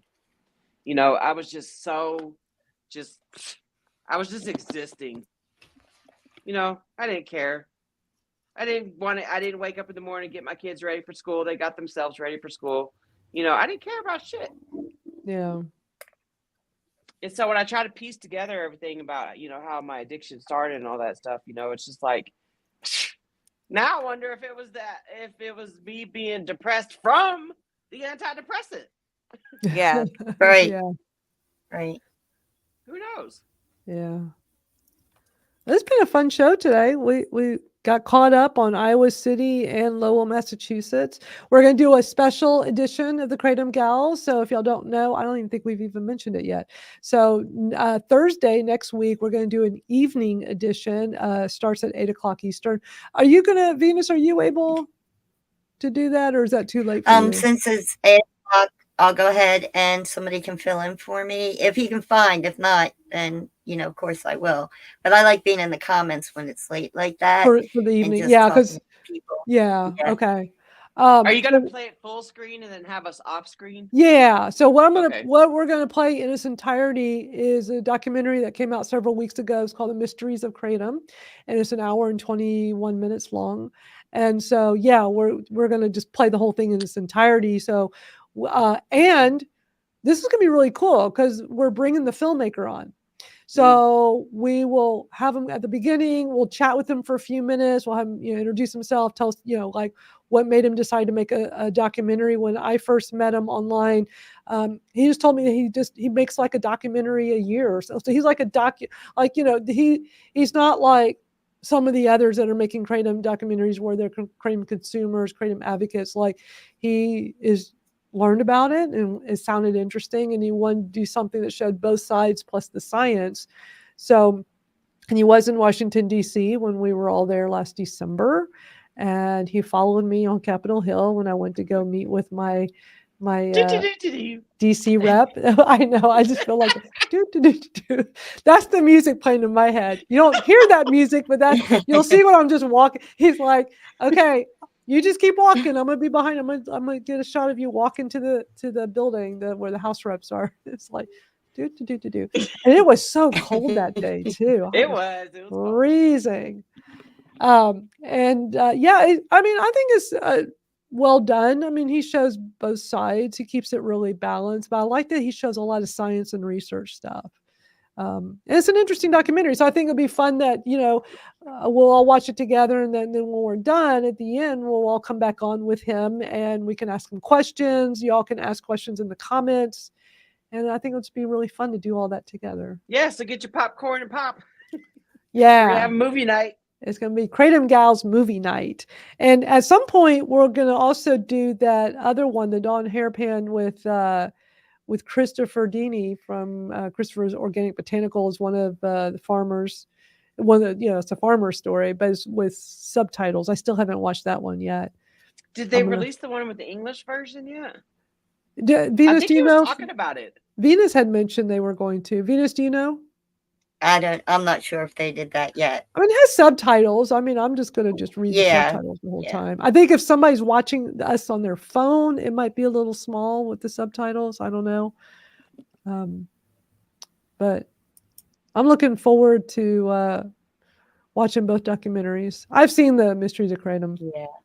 Since I'm in it, they gave me a link to see it ahead of time. The filmmaker, and look, most of them don't do it this way. Those of us that are in it, like he let us preview it ahead of time to make sure we were cool with what we, with our parts. And it's not usually how things are. Usually it's, oh, it's out. Nobody told me. That's usually, you find out because you got a Google alert. You won't believe how many times I find out that I'm in something, an article or something from a Google alert. It's like, I think that's an interview I did months ago. They didn't even have decency to tell me that they published it and I'm in it. That's so weird. So it is nice to be notified ahead of time. But it'll be fun doing that. So we'll do that next Thursday. Y'all mark your calendar. Thursday, 8:00 Eastern, 7 Central, 6 Mountain, 5 Pacific. So that's pretty much it. Anything else, gals?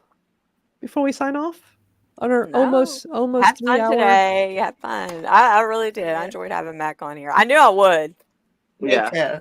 Y'all were all a little nervous in the beginning. Well, y'all were so I quiet. was. It's Y'all Mac. were like quiet in the beginning. Freaking Mac I was just like, ah. But, when he starts talking, though, I mean, Yeah. and again, like Misty always says, you can't fake passion. I mean, No. you can hear it.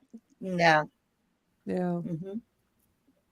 And I don't give a shit if you guys have a bad opinion about him, Yeah. Until you meet him in person or you see him do his thing in person. Yeah. Which is really Yeah. cool watching him do his thing in person. I Yeah. can't imagine. It's impressive. The amount of work, just the amount of time and energy spent and what he does is Yeah, he could be in Virginia one mind-blowing. night and then taking a red eye to California. Yeah. He's Oh, flip it's flopping all across the crazy. country. And he's no youngster. No. Just like we always joke about, because his wife watched that live stream we did, where I said he's like pushing 80 years old. And so even when I met him again at the Champ show in July, that's when he told me that his wife saw that, and he was like, well, my wife wants to tell you that I'm only pushing 74 or 75. I don't remember what he said. And then even at the AKA reception dinner a couple weeks ago, was it, or maybe it was last week, I don't know, when they had it out here in Denver, I even blurted that out in the crowd. Yeah. Cool. 'Cause, Christopher, you gotta, oh, go ahead. I was gonna say, what? If you want to sit at home and talk shit about Mac, you do his job. Let's see him across the country. And it's like, It's a tough Not job. even like the physical and like the whole of him going and going, but just the mental aspect. Because I love my father-in-law with all my heart. I do. And they're the same age. But there is no way that he would be able to keep track of all the information that Mac does. And it's like a filing cabinet. You ask him anything, and he's like, oh, yeah, we're at this, this, and this. Like, he doesn't have to check anything. It's And I amazing. can, it's mind-blowing how hard he works for us, the consumers, you know? And Absolutely. also, for anybody who wants Yes. to talk shit and say that I'm doing whatever Mac tells me to do. Nobody the tells fuck- Misty to do nothing. No. That's Come right. on. The only thing Mac or the AKA tells me to do is be my damn self. And that's what I do. Right. That's what I've always Yeah. done. So don't go around fucking talking that bullshit. Yeah. Hating That's ass. right. And by the way, if anybody wants to get some cool merch like what we're wearing, our Kratom Gals. Oh, yeah. Kratom Gals shirt, go to Miss T's merch. I'm gonna have to go. I'm gonna have to let my cousin know what Mac said. MissT'smerch.com. Well, I always see him wearing the shirt. I have my Kratom butterfly one on. Cool. Ryan's been wearing them too, and I'm like, that logo is so cool. It's like I want to get one of those shirts. So I thought I had it on my list. It's like, don't forget to ask Mac that. So that'd be awesome if he makes y'all the official like merch I know. company I for that. know. That'd be awesome. That's exciting. Yeah, that'd be great. While we close out, we didn't do the bathroom break song, but I think we should play that song at the end as we close out because I just love that cool Kratom dance song. What do y'all think? Okay. I just love that love the song. dude. He's got great dance moves. He let's be does. He honest. just seems like a cool Yeah. dude. Is there any way we can find him? He just seems cool. Have a dance party. And ask him questions. What's with Mariah and the And Kratom Chad, dude. and the Yeah. the not puke? I mean, I Oh. found him on TikTok, but he didn't post in a long time, so I Yeah. didn't want to bother him. Why does he say gyno? What's gyno? Gyno's. I only think of one other thing when I hear gyno. And I don't think this young dude, is like, what does he mean when he says gyno? I have questions about his lyrics. Although that's just, maybe the fan that made the video, maybe is he taking audio from some of the TikToks to make that song? I can't even, I don't even know. Like who's saying the gyno part? It's probably the guy who created it, not the TikToker. I don't know. So I have questions. Love to find somebody to come on and talk to us about this song, but it's such a catchy, fun song. Right. So I think we should play it, and then we'll see y'all on Thursday evening for special edition, and then of course next Saturday because it's what we do. So let me cue this up. Thank y'all so much for being here. Kratom Thanks Gals everybody out. for coming. Kratom Gals out. Yeah, Kratom Gals out. Thank you. All right. Always a fun time with everybody. There we go. Oh, look at you doing that. All right. Here's our make sure I don't have it set too fast. Okay. Sorry. Just huge packs.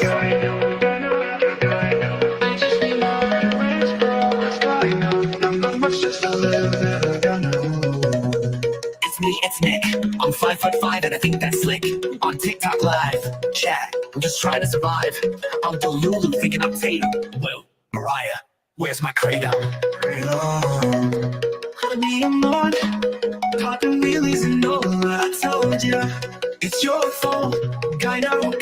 Chat, come on, this ain't no Cinnabon. But I got beef and a beef. You're trying to fin a beef. Mariah, where is my Kratom? This is all your fault. I blame her, no brainer. I ate centipede from a container. So I lost my apartment and it's all Chat's fault, officer. I am a TikTok influencer. Chat, I have a certificate. Let me show you it's not a fluke. That on the carpet, no, that's not puke. Chat, it's Bex. Just a little guy, no, that's a flex. Now that's not guy, no, that's a flex. Kratom.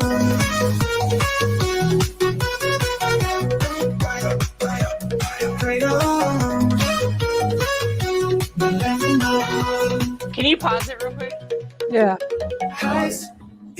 Okay, gyno. Gyno is slang term for a medical condition that causes abnormal breast tissue growth in men. Oh, that's why he keeps doing it. Yeah. Okay. All right. Oh, okay. Something I didn't know. Okay. Oh, I don't think it's got anything to do with the JJs. Well, it just seems weird the way it's in the song, with the dude. So, okay. Thank you, Misty. You're welcome. It's just a little bit of Just huge packs. Gyno. I just need moderators, bro. It's gyno. Not much, just a little bit of gyno. Not much, just a little bit of gyno. And me, it's Nick. I'm 5'5" and I think that's slick. On TikTok live chat, I'm just trying to survive. I'm the Lulu thinking I'm Tatum. Wait, it's gyno. One of the Lulu thinking I'm Tatum. Wait up, well, Mariah, where's my Kratom? Kratom. Wanna be your Nick? I'm Tatum. Wanna be your mod? Popping wheelies and Nola. I told ya, chat, it's your fault. Gyno. Chat, come on, this ain't no Cinnabon. But I got beef and a beef. Chat, trying to fin a beef. Mariah, where is my Kratom? This is all your fault. I blame her, no brainer. No remark, no brainer. I blame her, where's my Kratom? Kratom. Want it, you on. All the wheelies and Nola. I told ya, it's your fault. Gyno. Chat, come on, this ain't no Cinnabon. But I got beef and a beef. Chat, trying to fin a beef. Mariah, where's my Kratom? This is all your fault. I blame her, no brainer. I eat centipede from a container. So I lost my apartment and it's all Chat's fault. Officer, I am a TikTok influencer. Chat, I have a certificate. Let me show you it's not a fluke. That on the carpet, no, that's not puke. Chat, it's packs, just a little gyno as I flex. Not that, they're no brainer. I eat centipede from a container. Kratom. I'm dropping my legs in Nola. I am a TikTok influencer. Chat, I have a certificate. Let me show you it's not a fluke. That on the carpet, no, that's not puke. Chat, it's pecs, just a little gyno as I flex. Now that's not gyno, that's a flex. Kratom. I've been dropping my legs in Nola.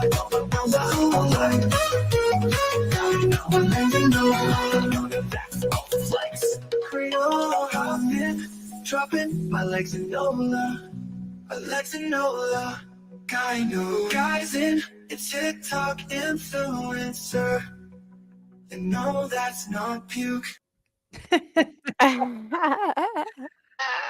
All right, gals, and everybody watching. We'll see you soon. Kratom Gals out. Kratom Gals out. Kratom Gals out. Chuck 'em out.